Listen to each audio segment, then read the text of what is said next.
Lumbini TV HD।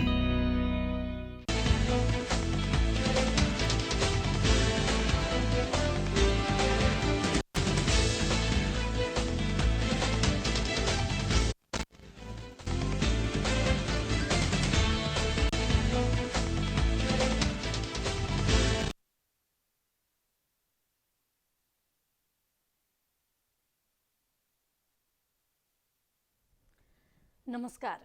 कार्यक्रममा यहाँहरूलाई हार्दिक स्वागत तथा अभिवादन। हामी यो कार्यक्रममा समसामयिक तथा जनसरोकारका विषयहरूमा सम्बन्धित क्षेत्रका व्यक्तिहरूसँग छलफल तथा चर्चा गर्दै आएका छौँ। दर्शकवृन्द, पछिल्लो करिब 100 दिन यता नेपालमा कोरोनाको कहर रहिरहेको छ। नेपाल पनि कोरोनाको कहरबाट गुज्रिरहेको छ। झन्डै 100 दिन लकडाउन भइरहेको छ। यो अवधिमा सबै क्षेत्र प्रभावित बनेका छन्। हामी आजको कार्यक्रममा कोरोनाको कारणले जारी गरिएको घोषणा गरिएको लकडाउनको प्रभाव विभिन्न धार्मिक कार्यहरूमा कतिको परेको छ, हिन्दू धर्मका समुदायले मनाउने परम्पराहरू चाडपर्वहरू नजिकै छन्।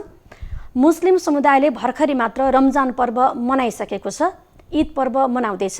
त्यसैगरी क्रिस्चियन समुदायले पनि विभिन्न चाडहरू मनाइरहेका छन्। साप्ताहिक रूपमा र दैनिक रूपमा हुने चाड पर्वहरू तथा रीतिरिवाजहरू कार्यहरू कोरोनाको कारणले कतिको प्रभावित बनेका छन्। आज हामी यिनै सेरोफेरोमा केन्द्रित भएर छलफल गर्न र कोरोनालाई कसरी सामूहिक रूपमा परास्त गर्न सकिन्छ, हाम्रा धार्मिक चाडपर्वहरूलाई कसरी निरन्तरता दिँदै मनाउन सकिन्छ र कोरोनालाई पनि जित्न सकिन्छ भन्ने उद्देश्यले यो कार्यक्रमको आयोजना गरिएको हो। हामी आज 3वटा धर्मसँग सम्बन्धित 3 जना अतिथिसँग आजको कार्यक्रममा उपस्थित भएका छौँ। हाम्रो कार्यक्रममा आज हामीसँग हुनुहुन्छ विश्व हिन्दू महासङ्घका केन्द्रीय सदस्य हुनुहुन्छ वाचन सम्राट पण्डित भीमकान्त पन्थी। यहाँलाई स्वागत छ कार्यक्रममा। नारायण हरि, यहाँलाई धन्यवाद छ। त्यसैगरी मुस्लिम सङ्गठन नेपालका केन्द्रीय सचिवालय सदस्य हुनुहुन्छ जलिल मिया। यहाँलाई स्वागत छ। धन्यवाद। त्यस्तै जिल्ला क्रिस्चियन कम्युनिटी रूपन्देहीका अध्यक्ष हुनुहुन्छ सुरज कुमार थापा। यहाँलाई पनि स्वागत छ।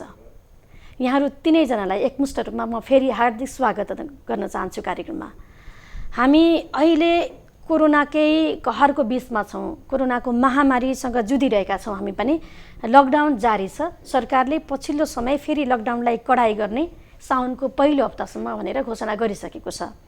यो अवधिमा यो अवस्थामा हामीले मनाउने चाडपर्वहरू कतिको प्रभावित बनेका छन्। म सबैभन्दा पहिला वाचन सम्राट पण्डित भीमकान्त पन्थीज्यूलाई सुन्न चाहन्छु। कोरोनाको कारणले हिन्दू समुदायले मनाउने पर्वहरूमा कतिको प्रभाव परेको छ? यो अत्यन्त महत्त्वपूर्ण समसामयिक छलफल राख्नु भएकोमा सबभन्दा पहिला लुम्बिनी टेलिभिजन युनिटलाई विशेष धन्यवाद छ। अब यो लकडाउनको कारणले गर्दा, कोरोना भाइरसको विश्वव्यापी महामारीको कारणले गर्दा हाम्रो जुन सांस्कृतिक पर्वहरू छन् असर त पर्ने भइहाल्यो। किन भन्दाखेरि मान्छे रहे मात्रै हिन्दू रहने हुन्, मान्छे रहे मात्रै धर्म रहने हो, अथवा हामी सबै जति पनि छौँ मानव समुदाय, हामी रहे मात्रै हाम्रो धर्म, हाम्रो संस्कृति, हाम्रो जातीयता र हाम्रो राष्ट्रियता रहने हुन्। मान्छे नै रहेनौँ भनेदेखि त न धर्म रहन्छ, न राष्ट्रियता रहन्छ, न केही रहन्छ, न सभ्यता नै खत्तम भएर जान्छ। त्यस कारणले गर्दा सबभन्दा ठुलो कुरा भनेको मानव जाति हो, हाम्रो अस्तित्व हो। त्यस कारणले गर्दा अस्तित्व रक्षा गर्नुपर्छ। अस्तित्व रहे मात्रै अन्य अस्तित्वहरू रहने हुन् भन्ने हिसाबबाट हाम्रो विश्व हिन्दू महासङ्घ तथा अन्यान्य हाम्रो धार्मिक संस्थाहरूको तर्फबाट हामीले यज्ञ महायज्ञहरू नगरौँ, अलि बढी ग्यादरिङ हुने गरी नगरौँ, र जो हाम्रा दैनिक पर्वहरू, आत्यन्तिक पर्वहरू र अन्य सांस्कृतिक आञ्चलिक पर्वहरू जो थिए उनमा पनि जनघनत्व हुने गरी नगरौँ। दैनन्दिनीय परम्परागत साधना पूजा अनुष्ठानहरूमा कुनै असर नपर्ने गरी साधना परम्परा अनुष्ठानहरू स्वत चलिरहन्, तर ग्यादरिङ नहोस् भनेर हामीले निर्णय गरेर तदनुकूल व्यवहार गरेको हुनाले गर्दा पारम्परिक रूपमा जुन जनसहभागिता अत्याधिक रहने अथवा केही कुराहरू थिए त्यसमा केही न केही न्यूनता आएकै हो, असर परेकै छ। जलिलजी, यहाँहरू हरेक शुक्रबार मस्जिदमा जम्मा हुनुहुन्छ, भेला हुनुहुन्छ, सामूहिक रूपमा नमाज पढ्नुहुन्छ। कोरोनाले त्यसलाई कतिको प्रभाव पारेछ? अब लगभग यो कोरोनाको हल्ला नेपालमा पनि अलिक व्यापक रूपमा आइसकेपछि नेपाल सरकारले लकडाउनको घोषणा गरिसकेपछि हप्तामा पढिने जुम्माको नमाज भन्छौँ हामी, शुक्रबार प्रार्थनालाई, त्यो जुम्माको नमाज मात्रै होइन, हामीहरूको मस्जिदमा दिनमा 5 पटक नमाज पढ्ने चाहिँ कार्यक्रम हुन्छ 5 पटक दिनमा। अब हामीले के गर्यौँ भन्दाखेरि पहिला मुस्लिम सङ्गठन नेपालले आह्वान गर्यो र विभिन्न मुस्लिम अघि पण्डितजीले भने जस्तै पहिला जीवनै समाप्त हुन्छ भने धर्म कसले गर्ने, त्यो कुरालाई आत्मसात गरेर हामीले 5 पटक पढ्ने दिनमा 5 पटक पढ्ने नमाजलाई पनि बन्द गर्यौँ। त्यहाँ बस्ने पण्डितले मात्रै, अब हामी हिन्दू धर्मको हिसाबले पण्डित भन्छौँ, हामी इस्लाम धर्मको हिसाबले मौलाना मुल्ली भन्छौँ, त्यो मौलानाले मात्रै त्यहाँ चाहिँ नमाज पढ्ने।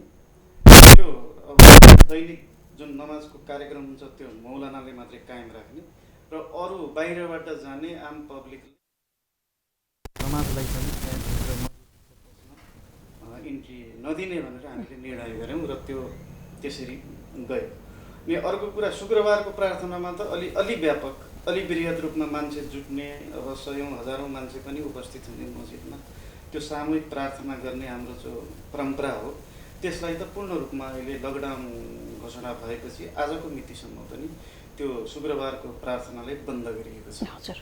र जहाँसम्म धार्मिक चाहिँ हाम्रा पर्वहरूको बारेमा यहाँले प्रश्न गर्नुभयो, हामीले भर्खरै ईद मुस्लिमहरूको सबभन्दा ठुलो चाड हो। ईद हाम्रो धार्मिक मान्यता के हो भन्दाखेरि मस्जिदमा पनि होइन, अझ खुला चौरमा जति सके धेरै मान्छेहरू जम्मा भएर त्यहाँ सामूहिक प्रार्थना गर्ने हाम्रो धार्मिक मान्यता हो।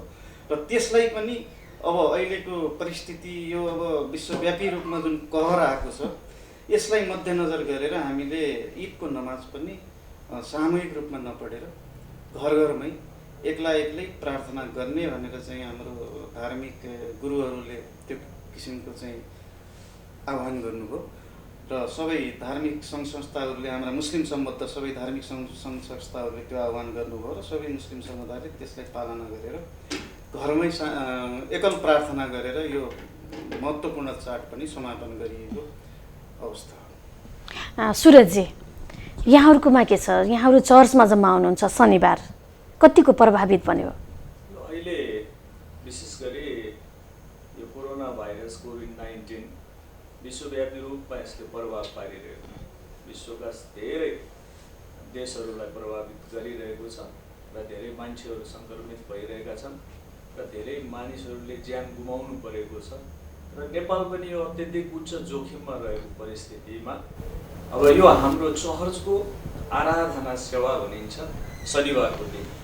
यो दिन अत्यन्तै पवित्र र परमेश्वरसँग सम्बन्ध गाँस्ने र परमेश्वरलाई आत्माको पुकारा गर्ने समय हो र यसलाई जीवनमा कुनै पनि क्षणमा बन्द गर्न मिल्दैन। यो दिनलाई मान्छे जुनसुकै ठाउँमा भए पनि, जस्तै सुकै परिस्थितिमा भए पनि त्यो व्यक्ति चर्चमा जानुपर्छ, परमेश्वरलाई शनिबारको दिनमा आराधना गर्नुपर्छ र यो दिन छुटाउनु मिल्दैन।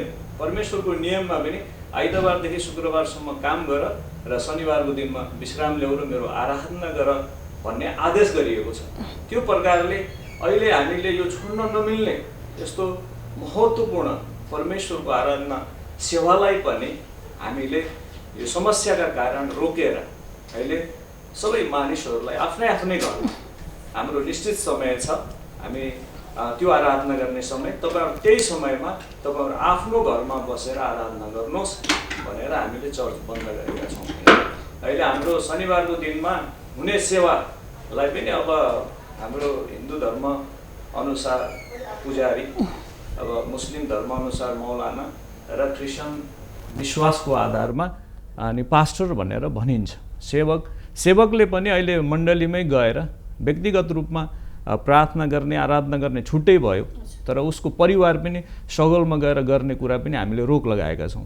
यो परिस्थिति भनेको सबै धर्मावलम्बीहरू, सबै वर्ग, सबै समुदायहरूले अत्यन्तै महत्त्वपूर्ण भूमिकाका साथ अनि राज्य र सरकारलाई समेत सहयोग गर्दै यो कोभिड-19 को विरुद्धमा लड्नुपर्ने अवस्था छ र सरकारले दिएका नीति निर्देशनहरू र विश्व स्वास्थ्य सङ्गठनले जारी गरेका नीति निर्देशनहरूलाई पालन गर्दै हामी सबै मिलेर छिटोभन्दा छिटो यो समस्यामाथि विजय भएर हामी मानव अस्तित्वको संरक्षण गर्न सबै पक्षबाट सक्रिय भूमिका निभाउनुपर्छ भन्ने खालको निर्णय अनुसार हाम्रो तपाईँको केन्द्रीय समाजले सहित गरेर यो प्रदेश अनि जिल्लाको कुराहरूलाई पनि जोडेर चाहिँ यो कुराहरूमा हामी अगाडि बढिरहेका छौँ। जस्तो चर्चमा परमेश्वरको आराधना प्रार्थना गर्न पुगिन्छ, मस्जिदमा नमाज पढ्न गइन्छ, मन्दिरमा भगवानको दर्शन गर्न गइन्छ, घर घरबाटै सम्झिएर पनि त हुँदो रहेछ नि त। जस्तो विगतमा हामी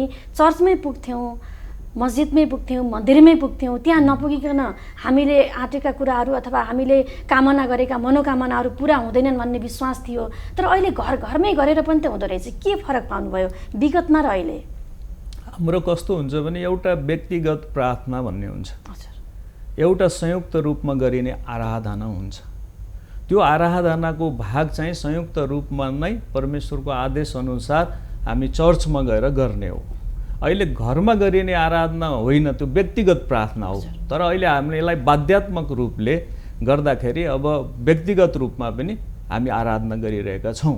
अनि त्यसकारण यो व्यक्तिगत प्रार्थना र घरको प्रार्थना फरक कुरा हो। र चर्चको जुन आराधना छ त्यो सामूहिक आराधना छ। हामी सामूहिक रूपमा पनि जतिले आस्था राख्नु भएको छ त्यो आस्था राख्नेहरूको समूहले नै परमेश्वरको आराधना गर्ने नियमै भएको कारणले हामी चर्चमा आराधना गर्छौँ। जलिलजी, जस्तो विगतका वर्षहरूको रमजान ईद र अहिलेको रमजान र ईदमा केही फरक पाउनुभयो? यहाँहरूले गर्ने कामहरूमा जस्तो सामूहिक रूपमा भेटघाट हुनुहुन्थ्यो, अङ्कमाल गर्नुहुन्थ्यो, शुभकामना आदान प्रदान गर्नुहुन्थ्यो, त्यो भिन्दै पाटो भयो, त्यो मिस गर्नुभयो। तर अरू यहाँले जुन रूपले अल्लाहलाई जुन रूपले पुज्नुहुन्थ्यो, जुन रूपले सम्मान गर्नुहुन्थ्यो, त्यसमा केही फरक भयो? धेरै भिन्नता। अहिलेको यो इतिहासमा यस्तो अवस्था त कहिले भोग्न परेको पनि थिएन, सायद विश्व मानव जातिलाई नै परेको थिएन। अब स्वाभाविक रूपले रमजान महिना 1 महिनाको व्रत बस्ने, साँझमा तपाईँको 1 घन्टा तरावी भन्ने नमाज पढ्ने सामूहिक भेला भएर अब ईदको त्यो अङ्कमाल गर्ने, खुसियाली साट्ने, त्यो त अब त्यो एक प्रकारले सामान्य कुरो भयो। त्यसलाई त अब सामान्य मान्छेले पनि बुझ्ने गरी अहिले हात नमिलाउने, सँगै नबस्ने भनिरहेको अवस्थामा त्यो त अलि परकै कुरा भयो। तर नमाज पढ्ने, प्रार्थना गर्ने विषयमा पनि अहिले अत्यन्तै भिन्न परिस्थिति सिर्जना भयो। र यसले मलाई के लाग्यो भन्दा मर्ता क्या नै कर्ता भन्छन् नि, जब मरिन्छ नै भनिसकेपछि, जब यो एउटा महामारी फैलिएको अवस्थामा अब त्यो महामारी मान्छेबाट मान्छेमा सर्ने चिज हो भन्ने मान्छेलाई जब ज्ञान पस्यो नि, त्यति बेला मान्छे आफसे आफ सचेत पनि भए। मान्छेहरू धर्म, संस्कृति, संस्कारलाई जीवन्त कसरी राख्ने भन्दाखेरि त्यसलाई एउटा पण्डितको माध्यमबाट, जस्तै उहाँहरूले भन्ने पण्डित, हामीले भन्ने मौलाना, उहाँहरूले भन्ने के अरे पास्टरको माध्यमबाट त्यो धर्म, संस्कार, संस्कृतिलाई बचाइराख्ने काम त भयो। तर घर घरमै पढेर पनि हुँदो रहेछ, घर घरमै पढेर पनि मनोकाङ्क्षा पुरा हुँदो रहेछ। तर यो अघि पछि किन यस्तो सामूहिक नै गर्नुपर्ने, त्यस्तो किन भयो होला भन्ने हजुरको जुन जिज्ञासा छ, त्यो त मैले भनिहालेँ नि। त्यो घर घरमा पढ्ने बाध्यता त के भन्दा आत्मसन्तुष्टि मैले गरेको छु है घरमा भए पनि भन्ने मान्छेलाई त्यो आत्मसन्तुष्टिको लागि त्यो बाध्यात्मक स्थितिमा गर्ने कुरो भयो।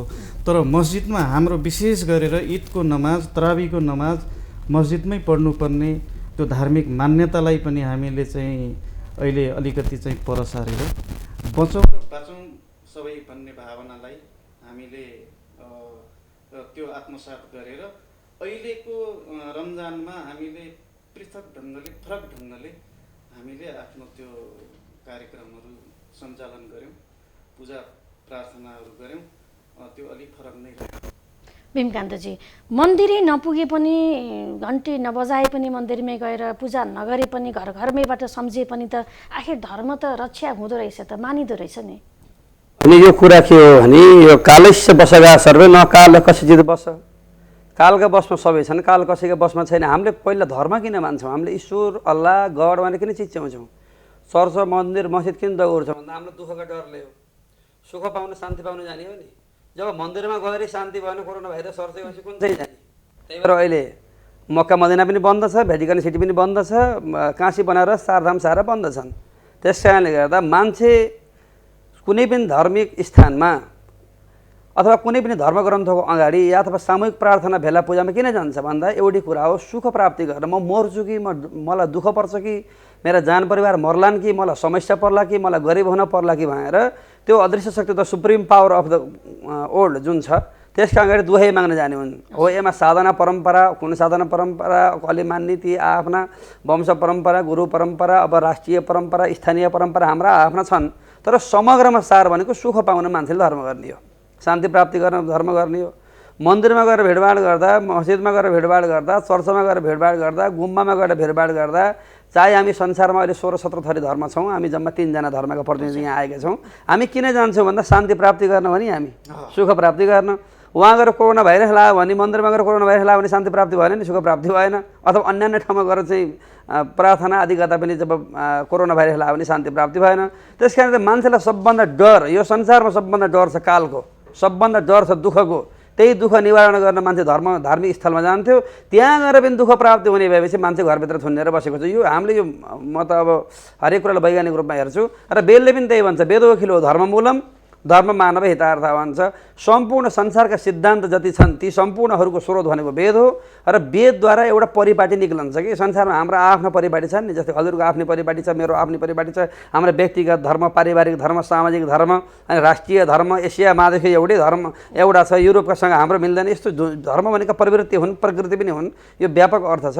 त्यसकारणले गर्दा जति पनि प्रवृत्ति, प्रकृति र संस्कृतिहरू संसारमा आए ती सम्पूर्णको एउटै लक्ष्य हो, मानवको हित गर्नका निम्ति। त्यही भएर धर्म मान्छेका हितका निम्ति हो, अर्थात् धर्म मान्छेका निम्ति हो, धर्मका निम्ति मान्छे होइन। यो हाम्रो वेदको कन्क्लुजन हो, कन्क्लुजन अफ वेद हो। त्यस कारणले गर्दा हाम्रो त घरै बसेर नि साधना हुन्छ, मन्दिरमा गएर नि साधना हुन्छ, सँगै बसेर बडा महायज्ञ गर्दा नि साधना हुन्छ, जङ्गलमा गएर एकान्तमा नदीका तीरमा या पर्वतका टाकुरामा बसेर साधना गर्दा, योग गर्दा नि साधना हुन्छ। अब हाम्रै अब अन्य धर्ममा हेर्दाखेरि हाम्रो मोहम्मद गुरुको मैले जीवन चरित्र पढेको छु। उहाँले चाहिँ अरबका एउटा माटोको ढिस्सामाथि बसेर चिच्याएर एक्लै साधना गरेर चाहिँ नमाज प्रकट गर्नुभएको होइन। त्यस कारणले गर्दा इजरायलको चाहिँ बेथलेहेम सहरको जोर्डन नदीका तीरतिर जिसस क्राइस्टले पहिला एक्लै नीति सङ्ग्रहहरू गएर आफ्नो चाहिँ अनुयायीलाई त ज्ञान दिनुभएको। हाम्रा वेदव्यास, गौतम बुद्ध, भगवान श्री कृष्णले पनि ती जुन थ्योरीहरू सङ्कलन गरेर पहिला जस्तै कृष्णले उद्धवलाई, वेदव्यासले अब सुखदेव आदिलाई एक्लै चाहिँ ज्ञान दिनुभएको। त्यो प्रचार हुँदै हुँदै आएपछि सबैलाई समष्टिगत रूपमा पढाउन सकियोस्, सिकाउन सकियोस्, एकैपल्ट जनमानसलाई कन्ट्रोल या मोटिभेसन गर्न सकियोस् भनेर अनेक उद्देश्य र अर्थले यो जनमानस जुट्न थालेको। वास्तवमा जुन नीतिको जुन परम्परा हो, साधनाको जुन परम्परा हो, मेडिटेसनको जुन परम्परा हो, त्यो चाहिँ प्राइभेटै हो, धर्म फर्माई फर्मी नै हो। यो अवधिसम्म धेरै ज्ञान महायज्ञहरू हुन्थे, धेरै पूजा अनुष्ठानहरू हुन्थे, कतिको मिस गर्नुभयो यहाँले? होइन, महायज्ञहरू जुन ग्यादरिङवाला जुन ठुल्ठुला महायज्ञहरू चाहिँ नगर्ने नै भनेर हामीले चाहिँ निर्णय गरेका छौँ। र यसमा चाहिँ अन्य हाम्रो धार्मिक समुदायहरूको पनि यसमा चाहिँ ऐक्यबद्धता छ। मैले अघि नै भने धर्म मान्छेका निम्ति हो, धर्मका निम्ति मान्छे होइन। हामी संसारमा सबभन्दा पहिला मानव अस्तित्व बाँच्यो भनेदेखि मात्रै यी हाम्रा अन्य अस्तित्व रहने हुन्। मानव अस्तित्व नै सकियो भनेदेखि केही पनि रहन्न। त्यस कारण सबभन्दा ठुलो कुरा भनेको मान्छे हौँ, हामी हौँ संसारमा। हामीभन्दा ठुलो कोही पनि छैन। पहिला हामी रहेर मात्रै अरू सारा कुरा देख्ने हो, भोग्ने हो। त्यस कारणले गर्दा अहिले जो ठुला महायज्ञहरू हामीले नगरौँ, यो बेला नगरौँ भनेर हाम्रो राष्ट्रिय पण्डित समाज छ, अनि पुरोहित महासङ्घ छ, ब्राह्मण समाज छ, अनि पछिबाट विश्व हिन्दू महासङ्घ छ, हिन्दू धर्म रक्षा परिषद छ, शिवसेना नेपाल छ, सबै धार्मिक संस्थाहरू एउटा धार्मिक महागठबन्धन पनि छ। हामीले चाहिँ यसलाई निर्णय गरेर जहाँ जनमास जम्मा हुने खालले सांस्कृतिक पर्वहरू पनि नमनाऊँ र यज्ञ महाअनुष्ठानहरू पनि नगरौँ भनेर तदनुकूल नै अहिलेसम्म व्यवहारमा लिएर आएका छौँ। र यो गर्न हुँदैन जबसम्म कोरोना भाइरस चाहिँ पूर्ण रूपमा निमिट्यान्ट भयो, अब डर छैन या भ्याक्सिन पत्ता लाग्यो भनेर WHO ले प्रुफ गर्दैन, तबसम्म त्यो त्यहाँ जान हुँदैन। व्यक्तिगत रूपमै आफ्नो साधना आफै गर्नुपर्छ। जलिलजी, जब तपाईँहरूको अब बकरिद पनि आउँदैछ मुस्लिम समुदायको, त्यो पर्वलाई कसरी अझै भनौँ न पर्व पनि मनाउने, व्यक्तिगत दूरी पनि कायम हुने, कोरोनालाई नियन्त्रण गर्न पनि सकिने, अझै कसरी गर्न सकिएला? त्यसमा हामी सोचिरहेका छौँ। अब भर्खरै एउटा ईद सम्पन्न गरेका छौँ। फेरि अब लगत्तै यो साउन महिनामै बकरिद आउँदैछ। त्यो बकरिदमा पनि हामीले पढ्ने नमाज भनेको ईदमा जस्तै हो, सामूहिक रूपमा भेला भएर खुल्ला चौरमा बढीभन्दा बढी मान्छे जम्मा भएर पढ्ने भन्ने हो हाम्रो मान्यता।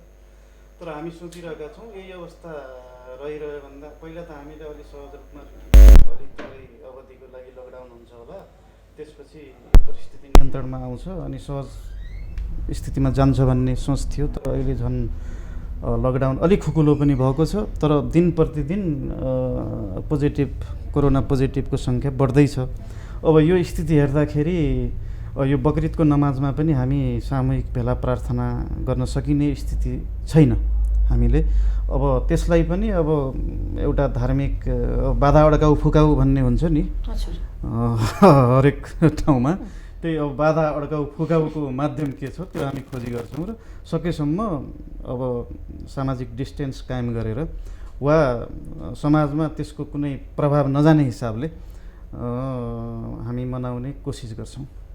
व्यक्तिगत दूरी पनि कायम रहोस्, आफ्ना पर्वहरू पनि मनाइयोस्, हामी त्यो कोसिस गर्छौँ। हजुर सुरजजी, हजुर जस्तो हरेक मृत्यु, संस्कार, जन्म, हरेक हाम्रो त सामाजिक परम्परा हो नि त। मानिसहरू भेटघाट हुने, सामूहिक रूपमा जम्मा आउने, बधाई दिने, दुःख साटासाट गर्ने, खुसी साटासाट गर्ने, के छ यहाँको अनुभव के छ अहिले?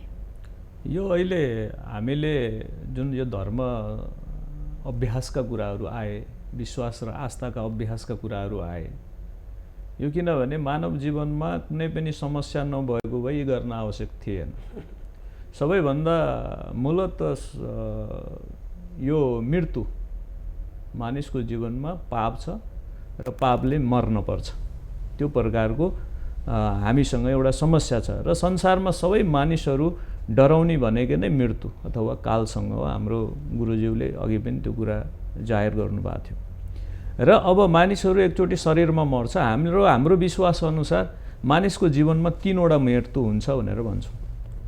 पहिलो मृत्यु भनेको ज्ञानको मृत्यु। जब मान्छेले पाप गर्छ, ज्ञान मरेर पाप गर्ने हो। मान्छे चोर्न जान्छ भने उसलाई थाहा छ नि चोर्नु गल्ती कुरा हो, उसको ज्ञान मरेपछि ऊ चाहिँ चोर्न जान्छ, पहिलो मृत्यु भयो। त्यसपछि उसको जीवनमा पाप पस्यो, पापले ऊ चाहिँ फेरि शरीरमा मर्न पर्ने हुन्छ। शरीरमा मरिसकेपछि शरीरबाट आत्मा छुट्यो, फेरि यो आत्मा के छ भने चाहिँ कि स्वर्ग जानुपर्ने हुन्छ कि नर्क जानुपर्ने हुन्छ। यो धर्मी छ भने स्वर्ग जान्छ, पापी छ भने नर्क जान्छ भन्ने धार्मिक विश्वासको एउटा उद्देश्य हो। र हामी यो कुरालाई किन अभ्यास गर्छौँ भन्दाखेरि हामीले आफूले गरेका गल्तीहरू जुन छन्, मान्छे जीवनमा आफू जन्मेदेखि आफ्नो आयुमा मानिसले पाप नगरे हुनसक्छ, उसको पिता पुर्खाहरूका पापहरू उसँग जोडिएर आउँछन्। जसरी के अरे ऋण लिँदाखेरि यसले नतिरे यसको छोराले तिर्छ भन्ने खालको सम्बन्धमा जोडिएर आउँछ नि ऋणको समस्या पनि, त्यस्तै पापको समस्या पनि पुर्खौली समस्याहरू उसको सन्तानसँग जोडिएर आइरहेकै हुन्छन्। तर त्यो के हो भन्दाखेरि त्यो पापबाट छुटकारा पाइसकेपछि भने त्यो मान्छेले मुक्ति पाउने हो, त्यो स्वर्ग जाने हो। त्यो अभ्यासका लागि हामी गर्छौँ। अब हाम्रो रह्यो दाह संस्कारका कुराहरू। दाह संस्कारका कुराहरूलाई मान्छे मरि नै हाल्यो भने त अब त्यसलाई अहिले कोभिड-19 भनेर चुप्लाएर बस्नुपर्ने अवस्था त छैन। त्यसलाई त अन्तिम दाह संस्कार हाम्रो रीतिअनुसार गर्नुपर्ने हुन्छ। त्यसमा पनि 1-2वटा केस हाम्रो बिचमा घटिसकेका छन् र हामीले त्यसलाई सोसियल डिस्टेन्स अपनाएर अनि त्यसको तपाईँको त्यो मलामीहरू पनि कमसे कम थोरै मान्छेहरू लगेर अनि त्यस ठाउँमा पनि तपाईँको सोसियल डिस्टेन्स अपनाएरै अनि हामीले दाह संस्कार गर्ने कुराहरू गरेका छौँ। यो अनिवार्य भए पनि नभए पनि गर्नै पर्ने अवस्था रह्यो। अब अरू रीतिरिवाजहरू छन्, त्यसै सन्दर्भमा हामी बाइबलमा आस्था राख्नेहरूको एउटा विश्वास के हो भन्दाखेरि अब हामीले परमेश्वरलाई खुसी पार्ने हो भने आत्माको पवित्रता र आत्माको पुकाराले परमेश्वरलाई खुसी पार्न सकिन्छ भन्ने हो। त्यो प्रकारको कार्यक्रम हुँदाखेरि ती सबै कार्यक्रमहरूलाई अहिले हामीले रोकिएको छ र हाम्रो एउटा कार्यक्रम छ यो क्रिसमस। अब यो अति धेरै पछाडि छ। हाम्रो मौलानाजीको अब यही साउनमा भएको कारणले उहाँहरू जोखिमको बिचमा हुनुहुन्छ। अब हाम्रो परिस्थिति हाम्रो त्यो समयसम्म पुससम्म गर्दै गर्दा यो अलिक नियन्त्रण भएर गयो भने हामीलाई सहज परिस्थिति होला हैन। अन्यथा त्यस्तो भयो भने पनि अब हामीले त्यो समयमा क्रिसमस उत्सव मनाउनै पर्ने हुन्छ र त्यसलाई हामीले के गर्छौँ भने अब ग्रुपिङ गरेर, जस्तै अब हामी चर्चमै भन्ने होइन, उहाँले भने जस्तै एउटा समूहमा हामी जम्मा हुनु पर्यो। त्यो समूहलाई 2-3 ठाउँमा 4वटा ग्रुपिङ गरेर थोरै मान्छेहरू त पनि सोसियल डिस्टेन्स अपनाएर हामीले त गर्ने र योबाट बच्ने प्रयास हामी गर्नेछौँ र समस्यालाई जोडेर हामीले कुनै पनि काम गर्ने छैनौँ। समस्यालाई निराकरण गर्ने हैसियतमा हामी सक्रिय भएर त्यो कुराहरू गर्नेछौँ। जस्तो हिजो त हामीले भन्यौँ नि त हामी जुन जुन धर्ममा छौँ, जुन जुन धर्ममा आस्था राख्छौँ, यहाँ जुन जुन धर्ममा आस्था राख्ने हुनुहुन्छ, सबै समस्याको समाधान प्रभुले गर्नुहुन्छ अथवा सबै समस्याको समाधान भगवानले गर्नुहुन्छ भन्दै हामी वकालत गऱ्यौँ नि त। तर आज त हामी एउटा प्रकृतिसँग अथवा एउटा भाइरससँग हार्दा रहेछौँ। हाम्रा भगवानहरूले, हाम्रा प्रभुहरूले त हामीलाई बचाउने रहन्छ नि त। एउटा यस्तो छ, अब यो परमेश्वरको शक्तिले सबै काम गर्नुहुन्छ भन्ने हाम्रो आस्था हो, हाम्रो विश्वास हो। अहिले हामी बोलिरहेका छौँ भने यो परमेश्वरको शक्ति नभइकन हामी बोल्न सकेका छैनौँ। अनि यो अब रोग बिमारबाट पनि मानिसहरू विजय भएका, निको भएका इतिहासहरू हाम्रो बिचमा प्रशस्तै छन्, हैन? अनि तर अब एउटा कुरा के हो भन्दा हाम्रो चर्चमा आएको यो दुईटा घटना छ यो सन्दर्भमा। दुईटा, एकजना दिदी यो चेस्टमा तपाईँको घाउ भएको 3 वर्षसम्म निको नभएको, अनि त्यो दिदी चर्चमा गएपछि निको हुन्छ भनेर आउनुभयो। अनि उहाँले आएर मलाई भन्नुभयो, हाम्रो पुरै मण्डलीकै बिचमा आएर मलाई यस्तो भएको छ, डक्टरले क्यान्सर भन्यो, मैले 3 वर्ष भयो भरतपुरबाट औषधि खाएको, निको भएन, चर्चमा गएर निको हुन्छ भनेर आएको, प्रार्थना गरिदिनुहोस् भन्नुभयो। हामीले उहाँलाई प्रार्थना गऱ्यौँ, उहाँ निको हुनुभयो। अनि त्यस पछाडि उहाँ 2-3 पटक विदेशतिर पनि गएर आउनुभयो, त्यो एउटा साँच्ची छ। अर्को दिदी हुनुहुन्थ्यो, उहाँको रगत बहने समस्या रहेछ, 2 वर्ष भयो। तर उहाँले मलाई के भन्नुभयो भने बोलाएर खुसुक्क एकान्तमा लगाएर, ल मलाई प्रार्थना गरिदिनुहोस्, या मासमा नभन्नुहोस् किनभने यो मेरो बेइज्जत हुन्छ भन्नुभयो। हामीले त्यही हिसाबले ठिक छ, उहाँको कसैको इज्जतको हनन गर्न भएन, हामी प्रार्थना गऱ्यौँ, तर उहाँ निको हुनु भएन। अनि यो दुईटा घटनाले के हामीले महसुस गऱ्यौँ भने यो परमेश्वरलाई जब हामी साँचो आस्था र जीवन समर्पण गर्छौँ भने हामी निको हुँदो रहेछौँ। हामी आफैले कति कुरा परमेश्वरलाई नै लुकाउँछौँ भने हामी निको नहुँदो रहेछौँ, होइन? अहिले संसारमा हेऱ्यो भने सुरुवातको अवस्थामा यी धेरै रोगहरू पनि थिएनन्, यो वैज्ञानिक टेक्नोलोजीको कुराहरू पनि विकसित भइसकेको थिएन। त्यति बेला मानिसहरू धेरै लामो समय बाँच्थे, होइन? तर अहिले सबै कुराहरू सम्भव हुँदाहुँदै पनि मानिसहरूको आयु दर तपाईँको घटिरहेको छ, मान्छेहरू धेरै मरिरहेका छन्, रोग बिमारहरू धेरै लागिरहेको छ। यसको कारण के त भन्दाखेरि संसारमा धेरै पाप वृद्धि भइरहेको छ। पापको कारणले यति धेरै समस्या भइरहेको छ। आज हामीले धर्मको कुराहरूमा चाहिँ अघि भन्नुभयो धर्म किन विभेद, होइन, धर्म धार्मिकताको विभेद होइन, व्यक्तिको विभेद हो। धर्म त केवल मानिसको उत्थानका लागि हो, तर मानिसले त्यसलाई आफ्नो पैतृक सम्पत्तिको जस्तो महसुस गरेर हामी एक आपसमा डिबेट गर्न थाल्छौँ, विवाद गर्न थाल्छौँ, द्वन्द्व गर्न थाल्छौँ। कुनै पनि धर्मको उद्देश्य के हो भन्दाखेरि उद्धार र मानिसको उत्थान हो, उद्धार र मुक्तिको कुराहरू हुन्। त्यो सँगमा हामी दाजुभाइहरू सामाजिक सद्भावलाई कायम राखेर अगाडि बढ्यौँ भने हामीमा ती विभेदहरू पनि हुँदैनन्, ती डिबेटहरू पनि हुँदैनन्, समस्याहरू पनि हुँदैनन्। त्यो प्रकारले हामी एउटा तपाईँको स्वस्थ समाज निर्माण गरेर अगाडि बढ्न सक्छौँ, होइन? त्यसले गर्दाखेरि आजको परिवेशमा हेर्दाखेरि अहिले यो विश्वमै भएको समस्या भनेको संसार कतातिर गइरहेको छ। नयाँ टेक्नोलोजी आयो, धेरै तपाईँको भौतिक सुविधाका कुराहरू भए, अनि मानिसलाई भौतिक तपाईँको आनन्द मनोरञ्जनका कुराहरू भए, तर तपाईँको सत्यताको कुराहरूलाई त्यागेर उनीहरू एउटा शारीरिक अभिलाषा पुरा गर्नेतिर अगाडि बढिरहेको कारणले संसारमा यस्तो छ, होइन? र अब यो धर्मशास्त्रको उद्देश्य अनुसार पनि एकचोटि जब पाप बढेर जान्छ एकचोटि प्रलय हुन्छ भन्ने छ। अब हामी त्यो प्रलयको लगभग नजिक अवस्थामा छौँ। भीमकान्तजी, यो पृथ्वीमा यति पाप भयो कि प्रकृतिले मानिसलाई त्यो पापको सजाय दियो। सुरजले यसो छ कि पाप के हो धर्म के हो भन्ने कुराको पहिला निर्णय कुरो ठिकै हो, प्रकृतिभन्दा विरुद्ध जाने पाप हो। किशण गण्डकी बगेर आउनुभएको थियो, उहाँलाई मृगभूमिमा हामीले थुन्यौँ, त्यसलाई पाप भन्ने कि पुण्य भन्ने? नथुने बिजुली निस्कँदैन थियो, बिजुली ननिस्कियो भए यहाँ उज्यालो हुँदैन थियो, यो हाम्रो लागि बहिले जाँदैन थियो। यस कारणले गर्दा पाप कुन हो? धर्मस्य तत्त्वम निहितम गुहायम महाजन एन गत स्वपन्थ भन्छ। पाप र जस्तै तपाईँको बारीमा मकै छ, म भोकले मर्न थालेँ, मैले तपाईँको बारीमा मकै भाँचेर खाइनँ भनेदेखि म मर्छु, खाएँ भनेदेखि चोरीको दोष लाग्छ। चोर्नु धर्म कि अधर्म? त्यस कारणले गर्दा यो धर्म र अधर्मका बारेमा, धर्म र पापका बारेमा बहुत यो एकदम मिहिन कुरा हो, यो मसिनो कुरा हो। र यो हजुरले जुन एउटा महत्त्वपूर्ण प्रश्न सोध्नु भएको थियो, हजुरको चाहिँ सिधै भन्दाखेरि अहिले वर्तमान अवस्थामा मन्दिर मस्जिद चर्च सब फेल भएको अवस्था हो, धर्म फेल भएको अवस्था हो, तिमीहरूका धर्मले बचाउन सकेन नि त भनेर तपाईँले भन्नु खोजेको कुरो थियो, जुन मेन प्रश्न त्यो थियो। त्यस कारण मैले हजुरको प्रश्नलाई उत्तर दिन्छु।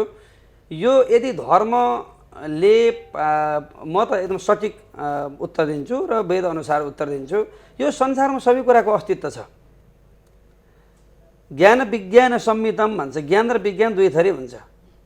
आत्मिक शान्तिका निम्ति भगवानको आराधना पूजा उपासना पद्धतिहरू आफ्नो ठाउँमा छन् भनेदेखि बस्न त कुर्सी चाहियो नि, लाउन कपडा चाहियो, बोल्न माइक चाहियो, सबै कुरा चाहियो। मैले भर्खरै खाना खाएर आएँ, घर नखाइकन अब म बोल्न सक्दैन थिएँ। मैले केवल बिहानभरि मैले पूजा पनि गरेँ, तर म पूजा मात्र गरेर भएन, मलाई खाना पनि पऱ्यो। बिहान लागेको कपडा बदलेर फेरि कपडा पनि लाउनु पऱ्यो। यो हाम्रो यथार्थता हो। यदि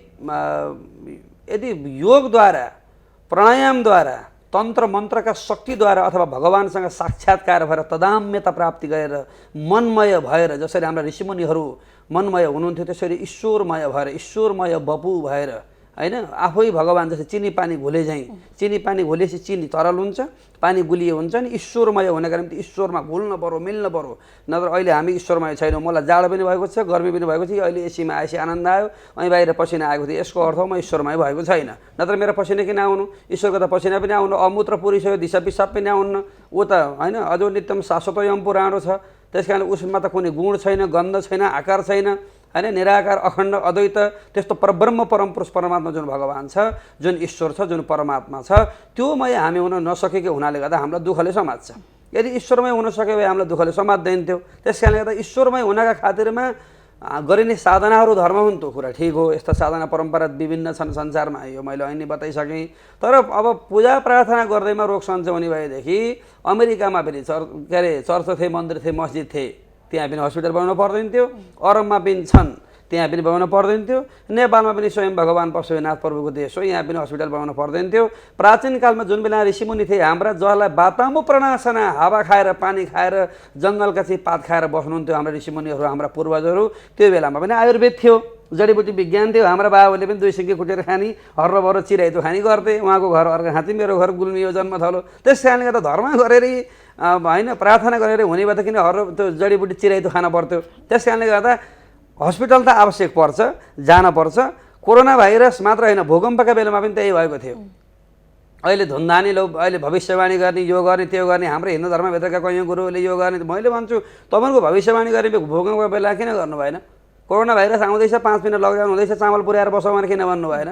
त्यस कारण यो जमाना भनेको टेक्नोलोजीको जमाना हो। अहिलेका मान्छेले तर्कमा विश्वास गर्छन्। त्यस कारणले गर्दा अब धर्म गरेर पाप लाग्छ, नत्र पाप गऱ्यो भने पाप लाग्छ भन्ने कुरा र यो पाप यो पुण्य हो भनेर देखाउन सक्ने, प्रुफ गर्न सक्ने कुरा आफूमा चाहिँ छुट्टै कुरा छन्। जो हाम्रो दिव्य ऋषिमुनिहरू हुनुभयो, जस्तै उहाँहरूको धर्ममा पनि मोहम्मद साहेब हुनुभयो, उहाँले चाहिँ मक्कामा एउटा ठुलो क्रान्ति गर्नुभएको थियो। मैले धेरै शास्त्रहरू पढेको छु। जीसस क्राइस्टले कहीँ भूत लागेका मान्छेलाई सन्चो गराउनु भयो भनेर बाइबलमा कथाहरू छन्। कि त त्यो प्रयोगगम्य हुनु पऱ्यो। हाम्रो ऋषिमुनिहरू भगवान श्रीकृष्ण, भगवान श्रीराम, भगवान सदाशिवमा जस्तो हरेक कुरा गर्न सक्ने खुबी हुनु पऱ्यो। आएको पानीलाई रोग भनेपछि रोग दिन सक्ने, पानी पर्यो भने पानी पर्न सक्ने, त्यस्तो खुबी हुनु पऱ्यो। त्यो नभएपछि हामी मान्छेले चाहिँ हामी मानवीय हुनुपर्छ। मानवीय हुनु भनेको के भन्दा यथार्थतालाई वर्णन गर्नु हो। यथार्थतालाई वर्णन गर्न सकिएन भनेदेखि हामीले धर्मभन्दा फेरि समाजमा पाप फिजाउँछौँ। जस्तै मैले मेरो हिन्दू कम्युनिटीलाई पूजा गरेर पाठ गरेर कोरोना भाइरस केही पनि लाग्दैन, सबै एकै ठाउँ बसेर पुराण सुनाऊ भनेर अहिले भागवत सुनायो भनेदेखि सम्पूर्ण मान्छेलाई कोरोना भाइरस लाग्छ। त्यही कारण मैले चाहिँ धर्म संक्रमित छ भने सबैलाई लाग्छ। किन भन्दा यहाँ कोही न कोही सङ्क्रमित छन्, बुटलमा छौँ नि त हामी, के थाहा ममा पनि हुन सक्यो। त्यस कारणले गर्दा यो एक किसिमले भन्दाखेरि हस्पिटल खुलाउनु, मन्दिरहरू बन्द हुनु भनेको एक किसिमले हस्पिटलको जितै हो। किन सही कुरा बोल्नुपर्छ पण्डित भएर, विज्ञानको जित हो। विज्ञानको जित हो। जलिलजी तपाईँलाई पनि पहिलो कुरो त सुरजजीले मलाई मौलाना साहब भनेर भन्नुभयो अघि। म मौलाना साहब होइन, एउटा राजनीतिक सामाजिक अभियन्ता हो, यति भन्न चाहन्छु। समुदायको सामने मुस्लिम समुदायको प्रतिनिधित्व गर्छु। अब भगवतीजीले बडा गम्भीर प्रश्न उठाइदिनु भयो। यो धर्मले पनि त यो तपाईँहरू अघि पछि हामी हो धर्ममा अलिकति अन्धभक्त, अलिकति अन्ध रूपमा धर्म मात्रै सबै हो भन्ने मान्छेहरूले त धर्म गर्नुहोस्, पूजापाठ गर्नुहोस्, सबै चट केही पनि समस्या आउँदैन भन्ने खालको व्याख्या पनि हुन्छन् यता कता होइन। यो अवस्थामा अहिले कोरोनालाई त न फेरि इस्लामले जित्न सक्यो, न के भन्छ यो हिन्दू धर्मले जित्न सक्यो, न क्रिस्चियनले जित्न सक्यो। यो प्रश्न उठाइदिनु भयो, अलिकति समस्या पनि पर्यो कि हामीलाई भन्ने लाग्यो, मलाई त हाँसो पनि लाग्यो, हुन पनि हो, कहिलेकाहीँ यस्तो अप्ठ्यारो पर्छ। तर हाम्रो मान्यता के छ भन्दाखेरि सरले उहाँ पण्डितजीले धेरै व्याख्या गर्नुभयो। अब हाम्रो आफ्नो मान्यता के हो भन्दाखेरि इस्लाम धर्मको मान्यता जति विज्ञानले विकास गर्दै गएको छ, जति विज्ञानले चमत्कार गर्दै गएको छ, अहिले त विश्वमा एउटा घमण्ड पनि के पैदा भएको छ भन्दाखेरि अब अल्लाह भगवान् भन्ने कहाँ छन्, सबै मान्छेले हामीले जे चाह त्यो निर्माण गर्न सक्छौँ, एउटा मान्छेको प्राण बाहेक अरू सबै हामी बनाउन सक्छौँ भनेर अहिले त अब घोषित रूपमा त्यो वैज्ञानिकहरूले धेरै चमत्कार गरेर एउटा पुष्टि पनि भइरहेको अवस्था छ। तर त्यसमा के हो भन्दाखेरि त्यो घमण्ड एक खालको मानवमा त्यो घमण्ड पनि जागेको छ। अब मान्छेको विवेकले विज्ञानले जे पनि गर्न सक्छ भन्ने एउटा घमण्ड पनि जागेको छ। तर हाम्रो आफ्नो मान्यता के छ भन्दाखेरि त्यो घमण्डलाई कहीँ न कहीँ अदृश्य ताकतले ह्यान्डल गर्छ है। अब यो कोरोनाको भ्याक्सिन पनि ननिस्कि त सुखै छैन, आजको अवस्था त रहँदै रहन्न नि, भोलि यो औषधि त निस्किन्छ, यसको औषधि त ग्यारेन्टी निस्किन्छ, त 1 वर्ष 2 वर्ष 5 वर्ष लाग्ला। आफ्नो ठाउँमा छ, अनुसन्धान गर्नु पर्ला, वैज्ञानिकहरूले सोधखोज गरिराख्नु भयो होला, त्यो औषधि त निस्किन्छ। तर त्यो औषधि निस्किँदा पनि त्यो औषधि निकाल्ने विवेक पनि कसले दिन्छ भन्दा अल्लाहले दिन्छ भन्ने मान्यता हो। बुझ्नुभयो? भोलि यो कोरोना समाप्त हुने अवस्था आयो भने पनि, कोरोनाको औषधि निक्लिने अवस्था आयो भने पनि आउँछ, फेरि त अवश्य पनि आउँछ, त्यति बेला पनि त्यो बनाउने विवेक दिने अल्लाह नै हो भन्ने हो हाम्रो मान्यता। भीमकान्तजी, जस्तो हामी यति धर्म सम्प्रदायमा समुदायमा यति विभाजित भयौँ नि, हामी धेरै धर्म मान्छौँ, एउटा धर्मले अर्को धर्मलाई नस्वीकार्ने, तल पार्ने होइन, आक्षेप लगाउने। तर अहिले कोरोनाबाट आजको मितिसम्म 30 जनाको मृत्यु भएको छ। हामी यदि कोरोना नहुँदो हो त हाम्रा यो अन्तिम संस्कार गर्दाखेरिका परम्पराहरू सबै भिन्न भिन्न प्रकारका हुन्थे। तर अहिले जतिजनाको मृत्यु भएको छ सबैको अन्तिम दाह संस्कार एउटै प्रकृतिले भइरहेछ। तर हामी त मान्छे मात्रै रहेछौँ नि त। कोरोनाले त हिन्दू, त मुस्लिम, त क्रिस्चियन भनेर त भनेन, सबैलाई लागिदियो र अन्तिम संस्कार पनि एउटै प्रक्रियाले भयो। के भन्नुहुन्छ यहाँले?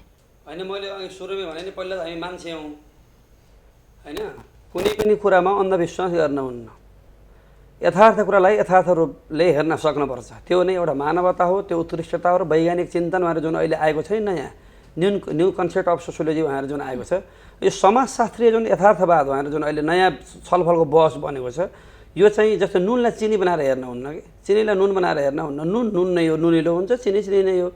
दुईवटा मिसाइयो भनेदेखि फेरि नुनिलो पनि त्यही हुन्छ, के अरे गुइलो पनि त्यही हुन्छ। त्यस कारणले गर्दा यथार्थ संसारलाई यथार्थ रूपमा हेर्न सक्नु र त्यसमा आवश्यक नैतिक जलप लगाइकन मर्यादालाई व्यवस्था गरेर, अर्थात् जुन प्रकृति छ प्रकृतिलाई विकृतिमा जान नदिइकन संस्कृतिको स्वरूप दिएर जीवनयापन गर्न सक्नु, अथवा हाम्रो जीवन र हाम्रो जगतलाई नियमन या कन्ट्रोलिङ गरेर अथवा म्यानेजमेन्ट गर्नु हाम्रो एउटा प्रकृति हो। त्यसलाई हामीले धर्म नाम दिएका हौँ, परम्परा नाम दिएका हौँ, संस्कृति नाम दिएका हौँ, सम्प्रदाय नाम दिएका हौँ। त्यही भएर कहीँ कुन देशमा कुन चलन चल्यो, कुन देशमा कुन चलन चल्यो, अनि त्यसैले चाहिँ आफ्नो पुर्खौली विरासत मानेर अथवा छुट्टै सम्प्रदायमा जन्मेको मान्छे रहेछ भनेदेखि पनि त्यो सम्प्रदाय मन नपराएर अर्को ठिक भन्दै पनि अहिले चाहिँ आइरहेको छ। व्यक्तिगत रुचि र स्वभावका कुराहरू भए, अन्य कुरा पनि छन्। आजको विषय त्यतातिर होइन, आजको विषय कोरोना भाइरस सम्बन्धित छ। त्यस कारणले गर्दा जुन मैले भने मान्छे नै हो। मान्छेलाई रुवा लाग्छ, उहाँ मुसलमानलाई पनि रुवा लाग्छ, म हिन्दूलाई पनि रुवा लाग्छ, उहाँ क्रिस्चियनलाई पनि रुवा लाग्छ, हामीलाई पखाला पनि लाग्छ। उहाँको नाक पनि यहीँ छ, निधारा बिचा छैन, मेरो पनि दारी यहाँ टुप्पी यहाँ आएको छैन, दारी आउने ठाउँमा आएको छ, दाँत आउने ठाउँमा आएको छ, मेरो दाँत नाका टुप्पा उम्रिएको छैनन्। पहिला त हामी मान्छे हौँ, उहाँ पनि मान्छे, म पनि मान्छे हौँ। हाम्रो मानवीय धर्म छ। मानवीय भनेको मानवीय प्रकृति छ। त्यस कारणले गर्दा मानवीय प्रकृति भनेको के हो भन्दा रोगबाट आक्रान्त हुनु, रोग लागेमा ढल्नु, रोग लागेर व्यथित हुनु, रोग लागेर मर्नु मानवीय धर्म पनि हो। किनभने हाम्रो रोग लागेर मर्छौँ नि त। हाम्रो रोग लाग्यो भने उहाँलाई पनि रोगले मार्न सक्छ, उहाँलाई नि मार्न सक्छ, मलाई नि मार्न सक्छ। त्यस कारणले गर्दा कोरोना भाइरसका अगाडि किन यो धर्मले फेल खायो भन्दा धर्मले फेल खायो कि नभनौँ, जुन मैले एउटा कुरा महत्त्वपूर्ण कुरा अघि बताएँ, हामी ईश्वरसँग साक्षात्कार हुन सक्ने, ईश्वरसँग तन्मय मनमय हुन सक्ने खुबी भएका वर्तमानमा मान्छे कति छौँ, त्यो एउटा महत्त्वपूर्ण कुरा हो। मैले अघि बताएँ, मेरो पसिना आउँछ, मलाई दिसा पिसाब लाग्छ, मलाई खोकी लाग्छ, मलाई हाँसो लाग्छ, मलाई आफ्नो मान्छे भेट्दा खुसी लाग्छ। यसको अर्थ म अझै मनमय भएको छैन, नत्र मेरो मान्छे भेटेँ त म किन खुसी हुन्छु? सबै मेरै मान्छे हुन्। म यहाँ आउने बेलामा हिन्दू संस्कृति हिन्दू समुदायको प्रतिनिधित्व गरेर आएँ। त्यस कारणले गर्दा म अझै तन्मय मनमय हुन सकेको छैन ईश्वरमा। ईश्वरमा तन्मय मनमय हुँदा बित्तिकै त होइन आफ्नो पनि हुन्न, पराई पनि हुन्न, ओर पनि हुन्न, पर पनि हुन्न, तल पनि हुन्न, माथि पनि हुन्न, मिठो पनि हुन्न, नमिठो पनि हुन्न। त्यसलाई निराकार निर्गुण अवस्था भनिन्छ। त्यो निर्गुण अवस्थामा त्यो परम तत्त्वमा विलिन भएको अवस्थामा रोगले छुन्न। नत्र यो सांसारिक अवस्थामा जो हामी छौँ यहाँ अहिले, हाम्रो यो अवस्थामा रोगले छुन्छ। त्यही भएर औषधि उपचार गर्नुपर्छ।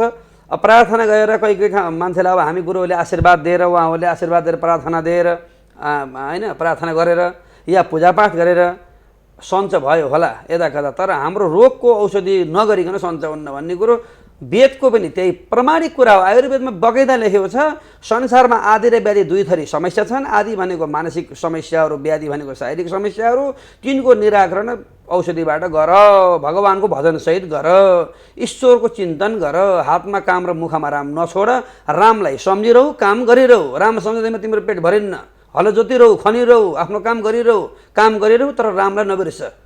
काम गर विथ राम, रामसँग गर भन्ने हाम्रो चाहिँ सिद्धान्त भएको हुनाले गर्दा मैले त सुरुमै बताइसकेँ, हामी पहिला मान्छे हौँ, त्यसपछि बल्ल अरू हौँ। जति हजुर नारी म पुरुष, तर पहिला त हामी मान्छे हौँ नि त। मैले जोड्न खोजेको जस्तै हिन्दू धर्ममा मृत्यु भइसकेपछि मृत्यु संस्कार जलाएर गरिन्थ्यो। यहाँ कता कता टिका टिप्पणी पनि आए।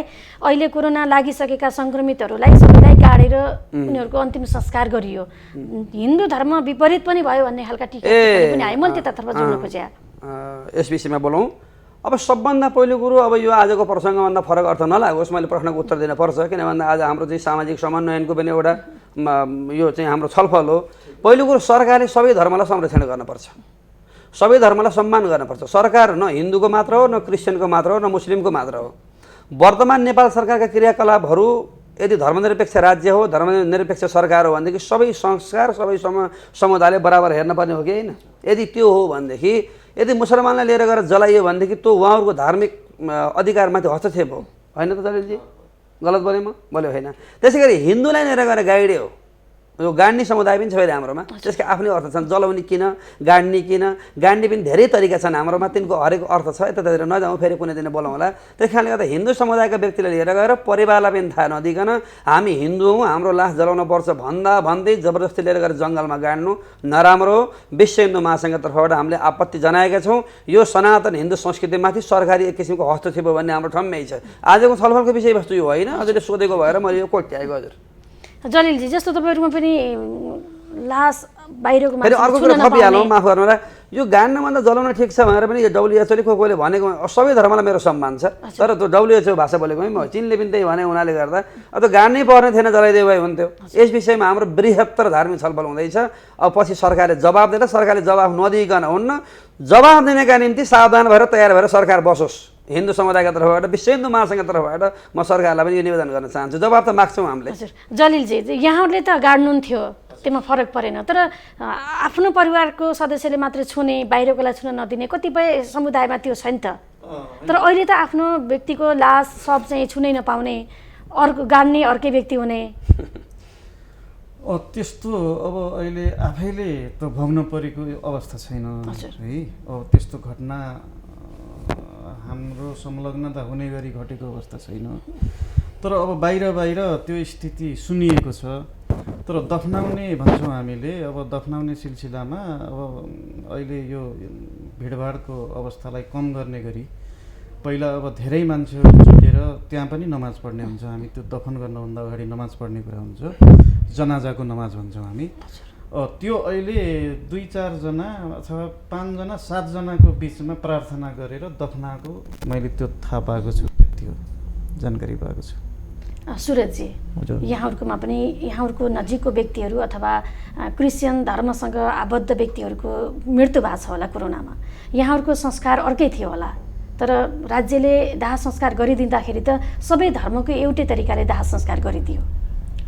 अब यो हाम्रो बाइबलीय आस्थामा दाह संस्कारको कुरा मानिस माटोबाट बनेको हो र त्यो अन्तिम चरणमा माटैमै मिल्नुपर्छ, त्यसकारण यसलाई जलाउनु हुन्न भन्ने एउटा मूल्य मान्यता हो। अब अहिले राज्यले त्यस्तो परिस्थितिमा राज्य सक्रिय भएर आफै दाह संस्कार गरेको कारणले त्यसमा हाम्रो धार्मिक विधि विधानको विपरीत भन्दा पनि यो देशमा अथवा विश्वव्यापी रूपमा रहिआएको अहिले यो कोरोना भाइरसको समस्यालाई निदान गर्नका लागि राज्यले त्यो गर्दा त्यो समुदायका मानिसहरू पनि सुरक्षित हुने भएको कारणले आखिर अब गाड्नु भनेको माटोको शरीर माटैमा जानु हो। एउटा त्यसमा एउटा प्रार्थनाको विधि हुन्छ हैन, त्यो किनभने माटो तपाईको शरीर माटोमा जानुपर्छ र त्यो आत्मा परमेश्वरसँग जानुपर्छ भन्ने हाम्रो बाइबलले मान्यताको प्रार्थनाको विधि हुन्छ र शरीर माटोलाई नै जिम्मा लगाइदिने र आत्मा परमेश्वरलाई जिम्मा लगाइदिने भन्ने हो। त्यो कारणले गर्दाखेरि अब उहाँहरूले गाडी दिँदा पनि त्यो माटोमै मिलिगएको छ, त्यसलाई हामीलाई आपत्ति भएन। त्यो आत्माको जिम्मा चाहिँ हामी जहाँ पनि बसेर के अरे त्यो समूहमा ल परमेश्वर यो आत्मा तपाईँले लिन सक्नुहोस् भनेर पनि प्रार्थना गर्न सकिन्छ। अहिले अब रह्यो कुरा के हो भन्दा समस्या अहिले हामीसँग विद्यमान रूपमा कोरोना भाइरसको समस्या भएको कारणले अहिले यति बेला आफ्नै परिवारमा लागेको मान्छे पनि अछुत भएर टाढै राखेर बस्नै पर्ने अवस्थामा अहिले यो धार्मिक विधि विधानका कुराहरू भन्दा पनि अहिले समस्याका कुराहरूलाई बढी जोड दिएर हामी अगाडि बढ्न अत्यन्तै आवश्यक महसुस गर्छौँ। जलिलजी, जस्तो सुरुवातमा केही जिल्लाहरूमा जस्तो बाँकेमा पूर्वमा सङ्क्रमितहरू देखिँदाखेरि सुरुमा मुस्लिम समुदायको व्यक्तिहरूमा देखा पर्यो, मुस्लिम जमातीहरूले कोरोना फैलाए भन्ने खालका अफवाहहरू पनि फैलिए।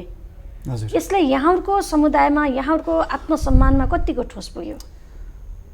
यसले हामीलाई अत्यन्तै चिन्तित बनायो। हुन त यो अलि पुरानो कुरा भयो, अलि अब यो सुरुवाती चरणमा। अब एक खालको प्रचार अहिलेको यो सामाजिक सञ्जालले गर्दा धेरै मान्छेहरू एक खालले सकारात्मक हिसाबले सोच्ने हो भने सुसूचित हुने अवसर पनि हो आम जनसमुदायलाई। अलिकति यो सामाजिक सञ्जाल प्रयोगकर्ताहरूले अलिकति केही इस्युहरूमा दुरुपयोग गर्दा कहिलेकाहीँ दुःख पनि लाग्छ र त्यसले नकारात्मक चाहिँ नि सेन्टिमेन्ट फैलाउने खतरा पनि देखिन्छ र त्यो अवस्था देखियो त्यति बेला। अब कसरी प्रचार हुन आयो भने त्यो अत्यन्तै महत्त्वपूर्ण प्रश्न उठाउनु भयो। अब यो कोरोना भन्ने न कुनै जातको आधारमा उत्पत्ति भएको रोग हो, यो न कुनै समुदायको आधारमा समुदाय मार्फत उत्पत्ति भएको रोग हो। यो त आयो चीनको वुहानबाट सुरु भयो। हामीले अहिलेको हिस्ट्री त त्यही हेरेका छौँ नि। चीनको वुहानबाट यो सुरु भएर अहिले विश्वव्यापी रूपमा अब लगभग कुनै पनि मुलुक बाँकी छैन होला कोरोना नछिरेको मुलुक।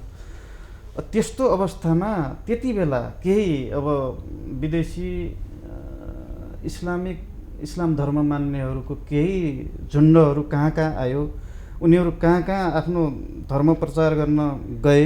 त्यो आफ्नै ठाउँमा अब सरकारले रेकर्ड राखे होला, त्यो आफ्नै ठाउँमा होला।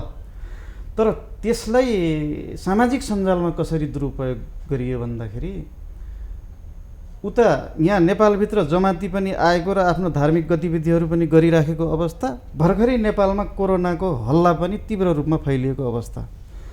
त्यसलाई अलि अनुसन्धान नगरिकन अनि अलि हतारोमा यो मुस्लिम जमातीहरूले नै कोरोना फैलाए भनेर एउटा व्यापक रूपमा त्यो सामाजिक सञ्जालमा त्यो समाचारलाई भाइरल बनाउने र समुदायलाई आक्षेप लाउने खालका कुराहरू पनि भए। त्यति बेला म आफूले पनि सामाजिक सञ्जालमा अलि त्यसको चाहिँ अध्ययन गरेर विश्लेषण गरेर सही कुराहरू समाजमा त्यो दुर्गन्ध नफैलियोस्, समाजमा सद्भाव चाहिँ बिथोल्ने खालको कुनै पनि काम नहोस् भनेर आफ्नो तर्फबाट हामीले प्रयत्न पनि गऱ्यौँ र त्यो दुःखद थियो। अन्ततः आएर अहिले सबै मानव जातिले सबैले बुझ्नुभएको छ, हामी सबैले बुझेका छौँ कि यो कुनै जात विशेषबाट धर्म विशेषबाट फैलिएको रोग होइन र फैलिने कुरा पनि होइन। यो मानव जातिमा आइलागेको विपत्ति हो भन्ने कुरामा विश्व समुदाय एक ढिक्का छ। अहिले त्यो कुराहरूलाई सबैले बुझेर खास कोरोनाबाट कसरी बच्न सकिन्छ भन्नेमा सबैको ध्यान केन्द्रित भएको छ। त्यसमा हामी सबै अहिले पछिल्लो पिरियडमा हामी खुसी छौँ, सन्तुष्ट छौँ। भीमकान्तजी, कुनै धर्मलाई लिएर कुनै धार्मिक समुदायको व्यक्तिलाई लिएर गरिने यस्ता खालका टिका टिप्पणीले, यस्ता अफवाहले हाम्रो जुन हामी सबै धर्मका व्यक्तिहरू भए पनि जसरी हामी समुदायमा मिलेर बसेका छौँ कतिको प्रभाव पार्दो रहेछ? अनि यो त गर्नै नहुने काम हो नि। एउटा मान्छे भएर एउटा हाम्रो परिभाषा छ, सूर्यताम धर्म सर्वस्वम श्रुता चैवा बधार्यताम आत्मानम प्रतिकूलानि परेशाम न समाचार भन्छ कि। जुन व्यवहार, जुन बाणी, जुन विचार अरूले तिमीप्रति राखेको या गरेको तिमीलाई मन पर्दैन त्यो अरूप्रति नगर भनेर हाम्रो सनातन धर्मले स्पष्ट भनेको छ। जब अरूले आफूलाई हेला गरेको, अफवाह लागेको, होइन, अब तुच्छ वचन प्रयोग गरेको आफूलाई मन पर्दैन भने अरूलाई किन गरिरहनु? त्यस कारणले गर्दा यो त एउटा मानव समुदायले, एउटा मानवले या एउटा मानव समुदायले अर्को मानव या अर्को मानव समुदायले कुनै पनि आधारमा तुच्छतापूर्ण रूपले हेर्नु र तुच्छतापूर्ण व्यवहार गर्नु त त्यो अमानवता नै हो, अमानवीयता हो। मानवता नै नभएपछि मान्छे कसरी भइन्छ? मान्छे त मान्छेलाई देख्दा खुसी हुन पर्यो नि, मान्छेलाई देख्दा प्रसन्न भएको मान्छे, होइन? मान्छेलाई देख्दा मान्छे खुसी नभएपछि त्यो मान्छे कसरी मान्छे? त्यस कारणले गर्दा पहिला त म सुरुमै भने हामी मान्छे हौँ। मान्छेको हो भने जो मान्छेलाई देख्दा खुसी हुन्छ। हाम्रो परिचय थिएन, आज परिचय भयो। दुईजना मेरो नयाँ साथी बन्नु हो। उहाँहरूभित्रको ईश्वरले मभित्रको ईश्वरसँगको तादात्म्यता राख्यो र हामी अब माया बस्यौँ, अब साथी भइयो। हामी पनि अझ घनिष्ठ भयौँ, पहिलेदेखि चिनजान भए तापनि। त्यस कारणले गर्दा मान्छेलाई देख्दा मान्छे खुसी नभएपछि त्यो मान्छे हुन सक्दैन। कुनै पनि जात, कुनै पनि धर्म, कुनै पनि वर्ण, कुनै पनि लिङ्ग, त्यही वर्ण, त्यही जात र त्यही धर्म भएकै आधारमा राम्रो या नराम्रो, जस्तै अहिले म नयाँ भाषा प्रयोग गर्ने गरेको छु, जात, जन्म र नाकको टुप्पो हेरेर व्यक्तित्व पहिचान गर्ने जुन गलत परिपाटी छ त्यो चाहिँ राम्रो होइन। जस्तै मुसलमान अहिले कोरोना फैलाग्यो, मुस्लिममा मर्न डर छैन र बिचरा, होइन? अहिले हाँसो लाग्दो कुरो म पनि हाँसु। त्यो अब यो चाहिँ एउटा अब कसले फैलाउँछ यस्ता कुरा? समाजमा जस्ता असामाजिक तत्त्वहरू हुन्छन् त्यसले फैलाए। सुरजी, जस्तो यहाँहरू मस्जिदमा पास्टर हुनुहुन्छ, मुस्लिममा मौलाना हुनुहुन्छ, मन्दिरमा पण्डित हुनुहुन्छ, अरू क्षेत्रमा पनि त्यस्तै नेतृत्वमा रहेका व्यक्तिहरू हुनुहुन्छ। तर उहाँहरूलाई आक्षेप लागेन मन्दिर, मस्जिद र चर्चमा रहने पास्टर, मौलाना र पण्डितहरूलाई बढी मात्रामा आरोप लगाइयो। अहिले हेर्दाखेरि अहिले मुख्य धर्म सङ्गठनको हिसाबले हिन्दू, मुस्लिम, क्रिस्चियन, बौद्धिस्ट, अब यहाँ विभिन्न धर्म संस्कृतिहरू छन्, धर्म समुदायहरू छन्, धेरै छन्। तर यो अहिलेको अवस्था के हो भन्दा एउटा बौद्धिक क्षेत्रभित्रका विज्ञ व्यक्तिहरूले यो अफवाह फैलाएका छैनन्। यो धर्म सम्बन्धी कुराहरू नबुझेका र यसलाई कता कता राजनीतिक मुद्दा पनि बनाएर चाहिँ एकले अर्कालाई दोषारोपण गरेर एउटा राजनीतिक फाइदा लिने खालका अवस्थाहरू पनि सिर्जना भएको इतिहास छ। त्यो प्रकारले गर्दा अहिले भर्खरैको कुरा हेरौँ न, हाम्रो एकजना पास्टर केशव आचार्य कोरोनाको विरुद्धमा प्रार्थना गरेको कारणले उहाँ पक्राउ पर्नु। उहाँको प्रार्थना के थियो भन्दा कोरोना मरिजा भनेर यस्तो प्रकारले हटिजा परमेश्वरको शक्तिमा भन्ने खालको प्रार्थना थियो। त्यो प्रार्थनाको कारणले यसले अफवाह फैलायो भन्ने खालको कुरा भयो। अब त्यो सन्दर्भमा हेऱ्यो भने त अब यहाँ हाम्रो हिन्दू सम्प्रदायका साथीहरूले पनि कोरोना नियन्त्रण हुनुपर्छ भनेर पूजा गरेका कुराहरू छन्। हाम्रो मुस्लिम समुदायका साथीहरूले पनि प्रार्थना गरेका कुराहरू छन्। सबैले गरिरहेका छन् यो जटिल परिस्थितिमा। तर कुनै एक व्यक्तिलाई चाहिँ एउटा राजनीतिक मुद्दा बनाएर दमन गर्ने खालका यस्ता खालका कुराहरू आए, त्यो चाहिँ अत्यन्तै असान्दर्भिक कुरा हो, नराम्रो कुरा हो। यसले समुदायमा नराम्रो असर गर्छ। अहिले हाम्रो मित्रहरूले धेरै पटक प्रस्तुत गरिरहनु भयो, सबैभन्दा ठुलो मानव हो। मानव सभ्यताको विकास सँगसँगै बल्ल त्यसपछिका धर्म संस्कृतिका कुराहरू हुन्। अनि जब मानव नै रहेन भने के रहन्छ त, हैन? त्यसकारण हामीले एक मानवले अर्को मानवलाई आदर गर्न सकेनौँ, सम्मान गर्न सकेनौँ, सामाजिक सद्भावभित्र रहन सकेनौँ भने त फेरि हामी मानवै हौँ त। जङ्गलको जनावर त मिलेर बस्ने कोसिस गर्छ भने हामी त त्यो होइन, हैन? त्यसले गर्दाखेरि यो परिस्थितिमा हामी यो अफवाह फैलाउने कुरा होइन। यो परिस्थितिमा अझै सामाजिक सद्भावलाई गम्भीरतापूर्वक विकास गरेर हामी समस्याको विरुद्ध चाहिँ एकजुट भएर लड्नुपर्छ, लाग्नुपर्छ र समस्यामाथि विजय हुनुपर्छ। जस्तो अहिले विज्ञानको युग, अघि तपाईँले भन्नुभयो त्यो जुन कोरोना हटिजा भनेर मन्त्र पढेको अथवा भन्ने कुरा गर्नुभयो। जस्तो पहिला हुन्थ्यो धामी झाँक्रीहरूका कुरा हुन्थे हिन्दू धर्ममा बढी मात्रामा, होइन? भूत प्रेतहरूलाई मनसाउने कुराहरू हुन्थे। मानिसलाई एउटा रोग लागेको छ, हार्ट एट्याक भएर मानिसको मृत्यु भएको छ, फेन्ट भएको छ, बाँड लाग्यो अथवा झाँक्रीले हान्यो भन्ने अस्पतालतर्फ उपचार गर्नुभन्दा पनि धामी झाँक्रीकै वरिपरि घुमिरहँदाखेरि मान्छेको मृत्यु भइसकेको हुन्थ्यो। कोरोना पनि अहिले फुकेर झारफुक गरेर मन्त्र पढ्दैमा कोरोना त निको हुने होइन, सामान्य नबुझेको व्यक्तिहरू त्यतैतर्फ लाग्दाखेरि झन् कोरोनाको सङ्क्रमणबाट झन् गुज्रिन्छन् कि झन् फैलिन्छन् कि भनेर राज्यले नियन्त्रण गर्न खोजेको हो कि? अब अहिले जुन यो कुराहरू आयो, हजुर, अहिले जस्तो अब यो त सबै पक्षमै भइरहेको छ होइन। यो नियन्त्रण त अस्ति अब हाम्रो प्रधानमन्त्रीज्यूले नै त्यो के अरे ढ्याङ्ग्रो ठोकेर त्यहाँबाट कोरोनाको विषयमा चाहिँ के कुरा गरेको चाहिँ त्यो उसमा न्युजमै आइरहेको थियो होइन। अब उहाँले अफवाह फैलायो भनेर अरूलाई कारबाही गर्ने सन्दर्भमा फेरि आफै त्यो काम गर्ने भन्ने खालको कुरा त्यो त राम्रो देखिएन समुदायका लागि। अहिले हामीले भनेको यो समस्यालाई, मानवीय समस्यालाई कसरी छिटो निदान गर्न सकिन्छ। प्रार्थना एउटा माध्यम हो, औषधि उपचार गर्ने पनि एउटा माध्यम हो। जसरी पनि जुन प्रकार एउटा आस्थालाई जोडेर त्यो औषधि उपचार नगर्ने भन्ने होइन। हामी समस्या भयो भने मान्छे सङ्क्रमित भयो भने त्यो क्वारेन्टाइन बस्नु पऱ्यो होइन, त्यसपछि आइसोलेसन बस्नु पऱ्यो, त्यो गर्नु पऱ्यो। मान्छेको एउटा आस्था हुन्छ। तपाईँको अन्तिममा चाहिँ त डक्टरले पनि अन्तिम क्षणमा पुगेपछि अब तपाईँहरूको मान्छे खतरामा छ, अब जम्मा आउनुहोस् है, ल अब हामी भन्न सक्दैनौँ भन्ने अवस्था छ भने त्यो एउटा अन्तिम आशा हुँदो रहेछ कि त्यो ईश्वर भक्तिको। त्यो अन्तिम आस्थालाई मान्छेले अभ्यास गरेको कि अब यो परमेश्वरभन्दा ईश्वरभन्दा ठुलो त कोही छैन। अब अरूलाई पुकारा गरेर भन्दा त्यो ईश्वरलाई पुकारा गर्यो भने उसको जीवनलाई चाहिँ राहत हुन्छ, सुरक्षा हुन्छ भन्ने एउटा आस्थाका कारण जसले आफ्नो पुकारा गर्छ त्यसलाई राज्यले नै त्यो अफवाहको रूपमा लिनु मिल्दैन। भीमकान्तजी, जस्तो अहिले कोरोनाको त्यो एउटा के भन्छ कार्ड झुन्डाउने, ब्याज बाँड्ने, जन्तर झुन्डाउने खालका कुराहरू पनि आइरहेछन् र मन्त्र पढ्ने कुराहरू पनि आइरहेछन्। यसले कोरोनालाई नियन्त्रण गर्न सकिन्छ अथवा जोगिन सकिन्छ? यस्ता यस्ता अभ्यासले महापुरुषहरू जो तत्त्वदर्शी सन्तहरू हुनुभयो, जो मन्त्रसिद्ध महात्माहरू हुनुभयो, उहाँहरू जस्ता हामी छैनौँ। अहिले यो युगमा भएको भए पनि अहिले हामीले प्रत्यक्ष समाजमा देख्न पाएका छैनौँ। त्यस जस्तै शिरमा हात राखी सन्छ भने यस्ता कथाहरू हिन्दू धर्मशास्त्रमा मात्र नभएर अरू अन्य धर्म ग्रन्थमा पनि छन्। कहीँ भूत लागेका मान्छेलाई उतारेको कुरा चाहिँ बाइबलमा छ। हाम्रो सुरजी आउनु भएको छ।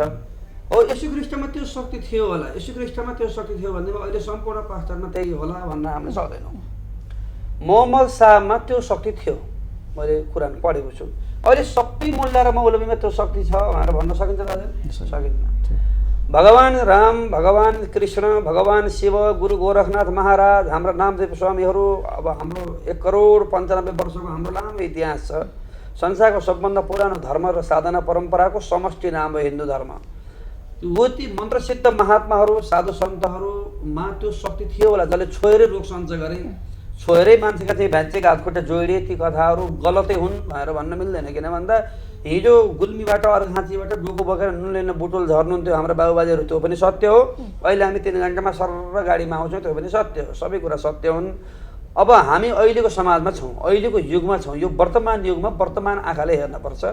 त्यस कारणले अब मन्त्र जप्नु, साधना गर्नु, पूजा गर्नु, पाठ गर्नु, आफ्नो परमात्मा, आफ्नो आराध्यप्रति आस्था राख्नु, विपत्तिबाट हटाउनु, भगवान भनेर ईश्वर भनेर पुकारा गर्नु हाम्रा आफ्ना कर्तव्य हुन्, कर्म हुन्। मैले पनि बिहानभरि पूजा गरेँ, भरे फेरि साँझमा पूजा गर्छु। निरन्तर घर बसेर राम राम राम राम राम हरि हरि सिपी सिपी जपिरहन्छु मैले मेरो भगवानको नाम। ती हाम्रा कर्म हुन्।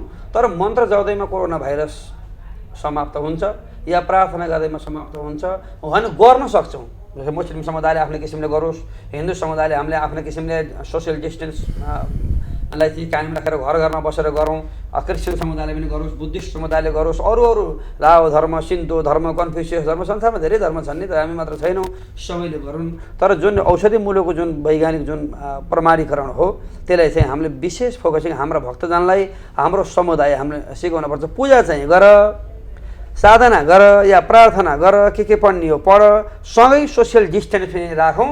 र रुवाल आयो, नाकमा कुतकुती भयो, पानी भएको भनेदेखि माला पनि जप्दै गरौँ, राम राम पनि भन्दै गरौँ, अथवा अरू के भन्ने हो पनि भन्दै गरौँ। हस्पिटल पनि जानु नबिर्सौँ है भनेर त्यसरी चाहिँ हामीले चाहिँ हाम्रो समुदायलाई चाहिँ सिकाउनुपर्छ, सम्झाउनुपर्छ। मैले ओम नमः शिवाय भन्दैमा कोरोना सन्चो त थपक्क घर बस भनेर मैले मेरो भक्तजनलाई या मेरो कम्युनिटीलाई भने भनेदेखि अब सबैलाई ओम नमः शिवायले यो युगमा यो वर्तमान युगमा काम गर्ला नगर्ला भन्न सकिन्न, किन भन्दा हाम्रो त सही सही कुरो आफ्नो चाहिँ सबैलाई बताउनु पऱ्यो नि त। जलिलजी यहाँ के भन्नुहुन्छ? अब यो के छ भन्दाखेरि नि, अब पूजा गरेर धर्म गरेर अब ढ्याङ्ग्रो ठोकेर कोरोना भाग्छ भन्ने त्यो अहिलेको जनताले, अहिलेको विश्व मानव जातिले पताउँदैन, त्यो विश्वास गर्दैन। अब त्यस्तो हुन्थ्यो भने त हामी इस्लाम धर्मावलम्बीहरूले यो अब हाम्रो बकरिद आउँदैछ, मैले साउनमा भने नि, यो टाइममा विश्वबाट 50औं लाख मान्छे हज गर्न जाने हाम्रो मक्का मदिनामा त्यो प्रचलन छ। त्यहाँ हज गर्न गइसकेपछि अब आजसम्म गरिएका सम्पूर्ण पाप पखालिन्छ भन्ने हाम्रो विश्वास छ। अब यस्तो महत्त्वपूर्ण विषयलाई हामी त्यो ठाउँलाई, त्यहाँ एउटा घर छ, त्यो अल्लाहको घर हो भन्ने हाम्रो स्पष्ट मान्यता छ। अब त्यस्तो यो सबै कुरा अब त्यहाँबाट समाधान हुन्छ भन्ने भए त अब यस्तो परिस्थितिमा तपाईँको अहिले यो विश्वबाट जाने मुस्लिम समुदायले त्यहाँ हज गर्नको निम्ति अहिले रोकिएको छ नि। त्यो त अत्यन्तै महत्त्वपूर्ण, इस्लाम धर्मको निम्ति त त्यो अत्यन्तै महत्त्वपूर्ण कार्यक्रम हो।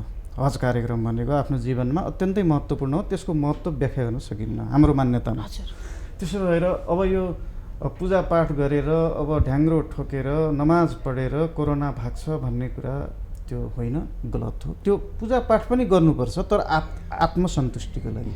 मान्छेले भन्छ नि सबै कुराहरूबाट सङ्कट निम्तिसकेपछि अब कहीँ पनि केही पनि गुहार पुकार गर्ने ठाउँ छैन भने हे अल्लाह हे भगवान् भन्ने हो नि मान्छेले।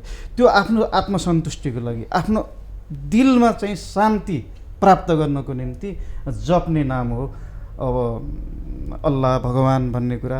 त्यसो भएर फेरि यसको अर्थ अल्लाह भगवान् अब जस्तै उहाँहरूको भनौँ न गड, अब यो केही पनि होइन, यिनीहरूको मूल्यै छैन, महत्त्वै छैन भन्ने मेरो आशय होइन। त्यस्तो कसैलाई पनि नपरोस्। महत्त्व छ, हामी पनि त्यो इस्लाम धर्ममा आस्था राख्ने, त्यसमा विश्वास गर्ने त केही आधारहरू भएर हामी त त्यहाँ विश्वस्त भएर यो लाइनले हामीलाई स्वर्गमा पुर्याउँछ, यो धर्मले नै हामीलाई मुक्ति दिन्छ भनेर विश्वास गर्छौँ नि। त्यस्तै आफ्ना विश्वासहरू छन्, सबै धर्मका धर्म मान्यजनहरूको आफ्नै विश्वास छन्, त्यो एक ठाउँमा छ। तर धर्मको आडमा फेरि धर्मको नाममा म इस्लाम धर्म मान्छु, मलाई अल्लाहले बचाउँछ भनेर आगोमा हाम फालेर त मलाई अल्लाहले त बचाउनुहुन्न नि। त्यसो भएर ती सबै आत्मसन्तुष्टिका विषय मात्रै हुन्। अब यो वैज्ञानिक युगमा वैज्ञानिक हिसाबले मान्छेले जसरी चाहिने प्रविधिको विकास गरेको छ, त्यही किसिमका चुनौतीहरू पनि थपिँदै गएका छन्। फेरि त्यो चुनौतीको सामना गर्ने फेरि नयाँ विज्ञान आउँछ। यसरी नै संसार चलिरहने हो। भीमकान्तजी, हामी कार्यक्रमको अन्तिममा छौँ।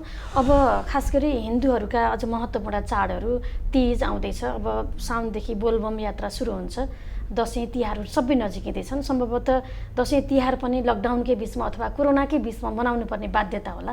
सरकारले साउनको पहिलो हप्तासम्म लकडाउन भनिसकेको छ, त्यसपछि पनि थप्ने सम्भावना प्रबल छ। यी चाडपर्वहरू पनि मनाउने, एक आपसमा धार्मिक सहिष्णुता पनि कायम रहने, कोरोनालाई पनि परास्त गर्ने, सरकारले भनेको लकडाउन पनि हामी कार्यान्वयन गर्दै जाने, पालना गर्दै जाने, यो सबैको संयोजन कसरी मिलाउन सकिएला? यो महत्त्वपूर्ण कुरा आयो। सबभन्दा पहिलो कुरो कोरोना भाइरस सम्बन्धी, कोभिड-19 सम्बन्धी हाम्रो सरकार अन्यलमा छ।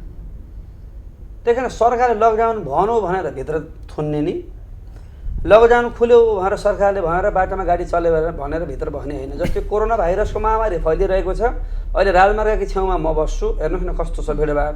त्यस कारण एउटा कर उठाउनलाई सरकारले चाहिँ देश खुला गर्यो।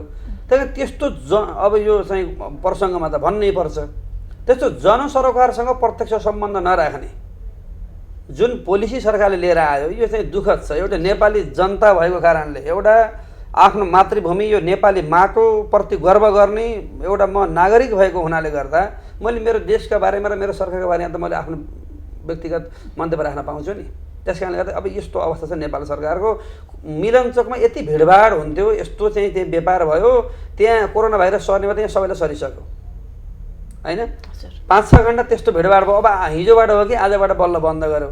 त्यस कारण यो जुन पोलिसी सरकारले लिएर आयो, आफूलाई चाहिए बेला खोलिदिने, फेरि आफ्नो चाहिँ उद्देश्य पूर्ति भएपछि बन्द गरी, यो जुन नेपाल सरकारको रणनीति जुन पोलिसी छ, यो पोलिसीले नेपालमा कोरोना भाइरस झन् बढेको छ। यस सम्बन्धी हाम्रो सरकार जस्तो भने सरकार त सरकार हो हामीलाई हेर्ने त उसैले हो। यस सम्बन्धी सरकार अलि संवेदनशील बनोस्, हामी सबैका तर्फबाटै भन्नुपर्छ, नेपाली सबै जनताका तर्फबाट मैले यो एउटा सुझाव राख्न चाहेँ। अब हिन्दूहरूका महान चाडपर्वहरू, हिन्दूहरूका पर्व त दैनिक पर्व हुन्छन्। हेर्नुहोस्, हाम्रा प्रत्येक दिन पर्व, 16वटा तिथि हुन्छन्, प्रत्येक तिथिमा पर्व, 7वटा बार हुन्छन्, प्रत्येक बारमा पर्व, 12वटा महिना हुन्छन्, 12 महिनामा पर्व। त्यस कारणले गर्दा हाम्रो व्यक्तिलाई पवित्र बनाउने, दैहिक शुद्धि र आत्मिक पवित्रता दिने, जनलाई जनावर बन्नबाट जोगाएर जनार्दन बनाउनेवाला त्यस्तो महत्त्वपूर्ण साधनालाई हाम्रोमा पर्व भनिन्छ। नट रोमान्टिक पिरियड हाम्रो पर्वमा अहिले जुन नयाँ पुस्ताले सिकेको छ, यो खाऊ लाऊ रमाऊ मस्ती गर, हाम्रोमा त्यो होइन। हाम्रोमा त तिजेका दिन दिनभरि भोके बसेर उपवास बस्ने, खाएर उफ्रिने होइन नि त हाम्रो संस्कृति। हाम्रा त भोको बस्ने हो, त्याग गर्ने हो, साधामा रहने हो, पवित्र रहने हो। खानु उफ्राउनु हाम्रो चाहिँ धर्म होइन, हाम्रो सभ्यता होइन, सनातन धर्म हिन्दू धर्मको। तिहारमा पनि दिनभरि भोके बसेर दाजुभाइले टिका लगाएर यहाँ हजुरले नि पूजा गर्नुहुन्छ होला। दसैँमा पनि दिनभरि भोके बसेर चाहिँ झन् दसैँका दिन 10 पहर खाने भन्छन्। यहाँ झन् दिनभरि सुकेर अनि छोरी जाइ भान्जा भान्जीले टिका लगाइदिने, आशीर्वाद दिने हाम्रो परम्परा। 9 दिनसम्म पुरा टोटल भोके बसेर उपवास, दसैँका दिन पनि उपवास बसेर, त्यसपछि पनि उपवास बसेर पूर्णिमाका दिन चाहिँ देवतालाई चाहिँ नवदुर्गा भवानीलाई स्नान गराएर फुलपाती सेलाउने हाम्रो परम्परा भएको हुनाले गर्दा अब अहिले जुन पछिल्लो अवस्थामा पार्टी प्यालेसमा जाने, खाने, रमाउने, मस्ती गर्ने, अब रक्सी र मासुका भण्डारा लाउने जुन चलन चलेको छ, यो हाम्रो संस्कृति होइन। त्यही भएर कोरोना भाइरसले त वास्तवमा सनातन धर्म संस्कृतिमा आएका विकृति हटाउने छ यो सालबाट। त्यही भएर हामी चाहिँ गुरुहरू चाहिँ खुसी छौँ, सनातन हिन्दू धर्मका गुरुहरू। त्यस कारणले गर्दा तीज मनाउने कसरी भन्दाखेरि माइतमा धेरै बहिनी जम्मा नहुने, एउटी मानव देवी नगर होली, अर्की कालिका नगर होली, अर्की फर्सा टिकट होली, सबैको माइती शीतल नगर होला फर इक्जाम्पल। सबै बहिनी त्यहाँ जाँदाखेरि माइतीमा कोरोना जम्मा हुनसक्छ। जेठी जेठीकी घर बस्ने, माइली माइलीकी घर बस्ने, साइली साइलीकी घर बस्ने, दाजुभाइ आफ्नो घरमा बस्छन्। ल तिजो लो बहिनी हो, अहिले यही भइहाल्यो भने आफ्नो घरमा बसेर मनाउने, माइतमा ग्यादरिङ नगर्ने।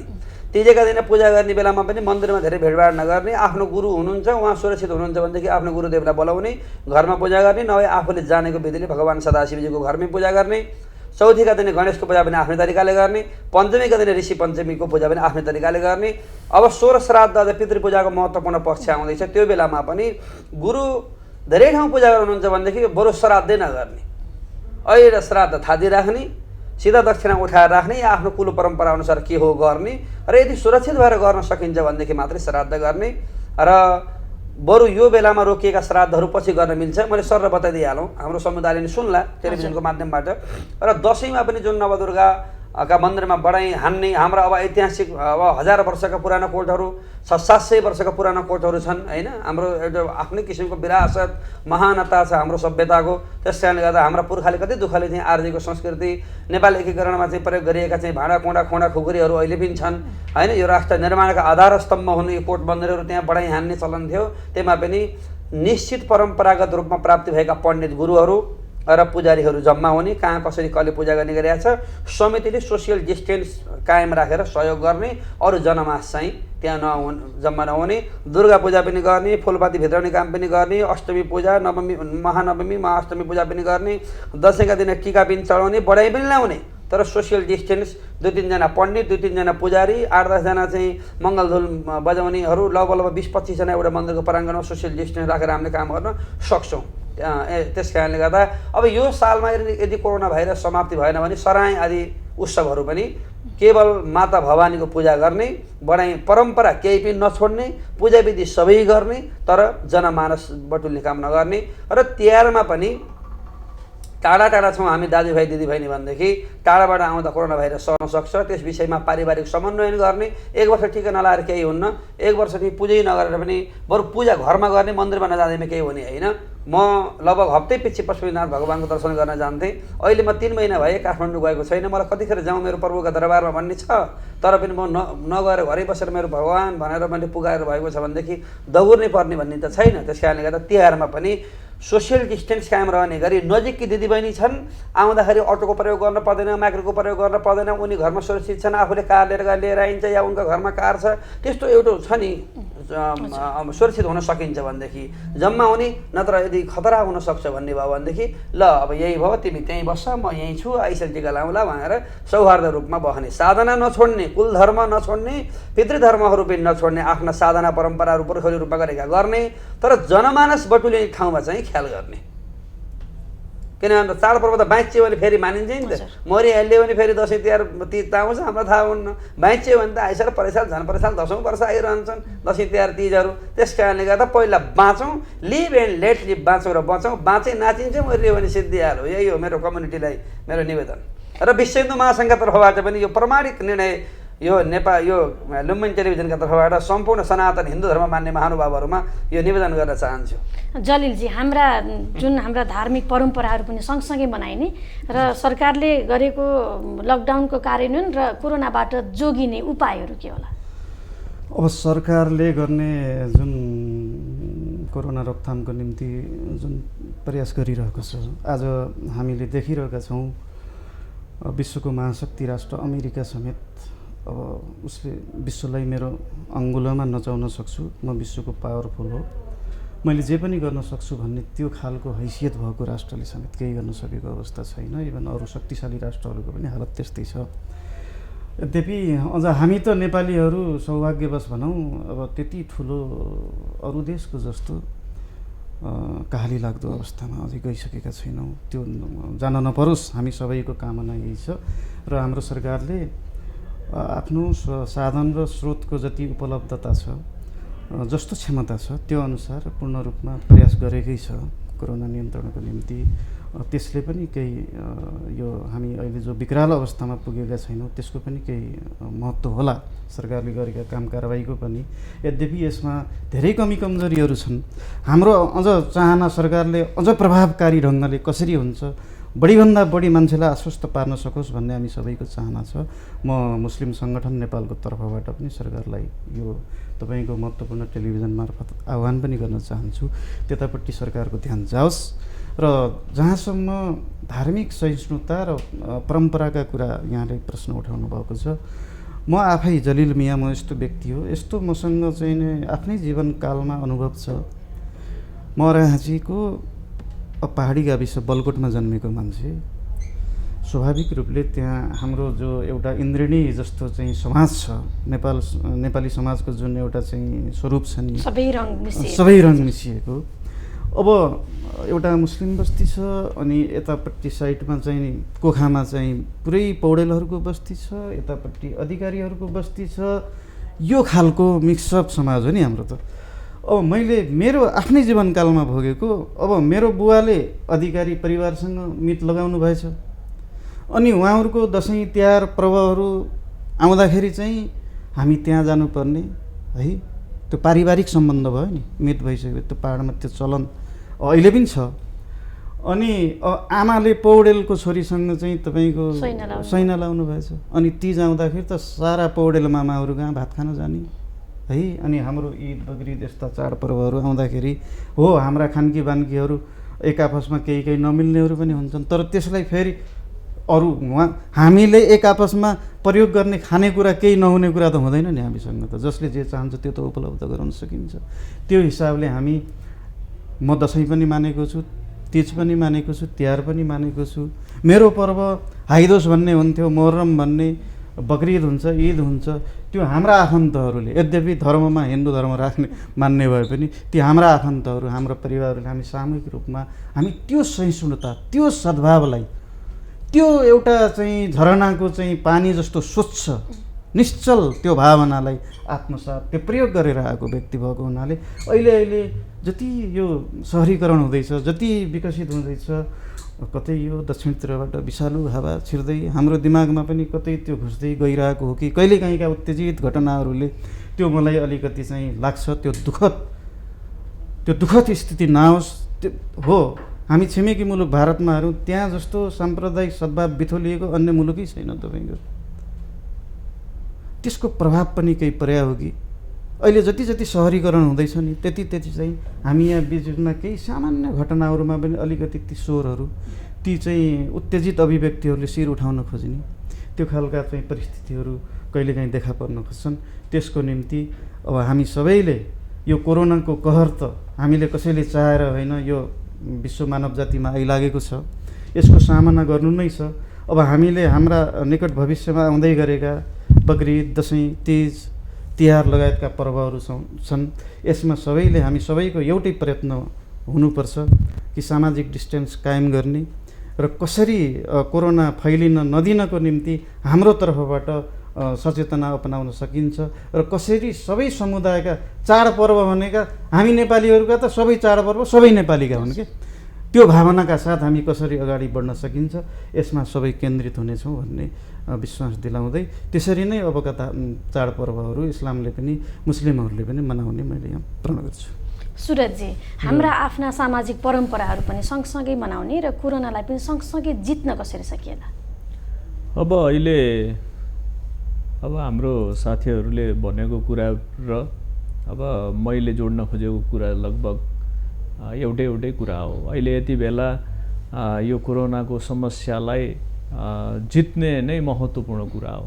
हामी सबै वर्ग धर्म सम्प्रदायका व्यक्तित्वहरू मिलेर त्यसमाथि विजय हुने खालका क्रियाकलापहरूमा जोड दिनुपर्ने हुन्छ र अहिले हाम्रो क्रिस्चियन धर्म सम्प्रदायले गर्ने रीतिरिवाज अनि त्यसपछि गएर उत्सव आदि कुराहरू जुन छन् त्यो कुरालाई हाम्रो राष्ट्रिय क्रिस्चियन महासङ्घ, नेपाल क्रिस्चियन समाज र नेपाल क्रिस्चियन सङ्गति समेतले चाहिँ सबै देशव्यापी रूपमा रहेका क्रिस्चियन धर्म सम्प्रदायका मानिसहरूलाई र मण्डलीहरू चर्चहरूलाई निर्देशन गरिरहेको छ कि यो परिस्थितिमा तपाईँहरू कोही पनि चर्चमा गएर सेवा गर्ने काम चाहिँ नगर्नुहोला, राज्यले दिएको नीति नियमलाई पालन गर्नुहोला भनेर समेत सूचना जारी गरिसकेको र जानकारी गराइसकेका कुराहरू छन् भने यता प्रदेश का कुराहरू भए अनि जिल्लाले पनि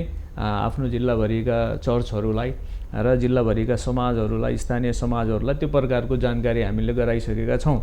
र अबको यो समयमा हामीले के भनिरहेका छौँ भने कुनै पनि अहिलेको परिस्थितिमा एउटा सामूहिक जमघट गरेर यो समस्या निम्त्याउने कुराहरू सबै रद्द गरेर अहिलेको समयमा आफ्नै परिवारभित्र रहेर जे पनि गर्छौँ त्यो व्यक्तिगत रूपमा ती अभ्यासहरू आस्थाहरूलाई त्यो प्रकारले पुरा गर्ने र चर्चका क्रियाकलापहरू तपाईँको यो भयो, सेमिनार भयो अनि कन्फरेन्स भयो, गोष्ठी भयो, यस्ता खालका कुराहरू यी सबै हामीले रोकेका छौँ हैन। र मैले यही कार्यक्रमबाट पनि यो जिल्ला भरिका स्थानीय समाजहरू र यो स्थानीय मण्डलीहरू रूपन्देही जिल्लाभरिका मण्डलीहरूलाई समेत जानकारी गराउन चाहन्छु कि यहाँहरूले सरकारले दिएको नीति निर्देशन र क्रिस्चियन सङ्घ संस्थाहरूले दिएको नीति निर्देशन र जिल्ला क्रिस्चियन कम्युनिटी रूपन्देहीले दिएको नीति निर्देशनलाई पालन गरेर यो परिस्थितिमा चाहिँ आफू विजय हुन प्रयास गर्नुहोस् भन्ने म यहाँबाट पनि जानकारी गराउन चाहन्छु हैन। हामीलाई समय दिनुभयो, यहाँहरू तिनैजनालाई धन्यवाद दिन चाहन्छु। धन्यवाद। हामीलाई पनि हाम्रा विचारहरू प्रस्तुत गर्ने अवसर दिनुभयो, त्यसको लागि धेरै यो नेपालको पछिल्लो जुन घटनाक्रम जुन समयक्रम छ नि, यसमा उदाहरणीय कार्यक्रम यो टेलिभिजनलाई विशेष यो युनिटलाई खूब धन्यवाद छ। हस्त दर्शकवृन्द, हामीसँग आज हुनुहुन्थ्यो विश्व हिन्दू महासङ्घका केन्द्रीय सदस्य वाचन सम्राट पण्डित भीमकान्त पन्थी, मुस्लिम सङ्गठन नेपाल केन्द्रीय सचिवालय सदस्य जलिल मिया, त्यस्तै जिल्ला क्रिस्चियन कमिटी रूपन्देहीका अध्यक्ष सुरज कुमार थापा। पछिल्लो समय उत्पन्न कोरोनाको महामारीको बीचमा हामीले मनाउने हाम्रा चाडपर्वहरूलाई कसरी मनाउन सकिएला र कोरोनालाई सामूहिक रूपमा परास्त गर्न सकिएला भन्ने विषयमा आजको कार्यक्रममा छलफल गर्नुहुँदै उहाँसँगको यो छलफलसँगै आजको कार्यक्रमबाट सम्पूर्ण युनिटको साथमा मलाई पनि बिदा दिनुहोस्। नमस्कार।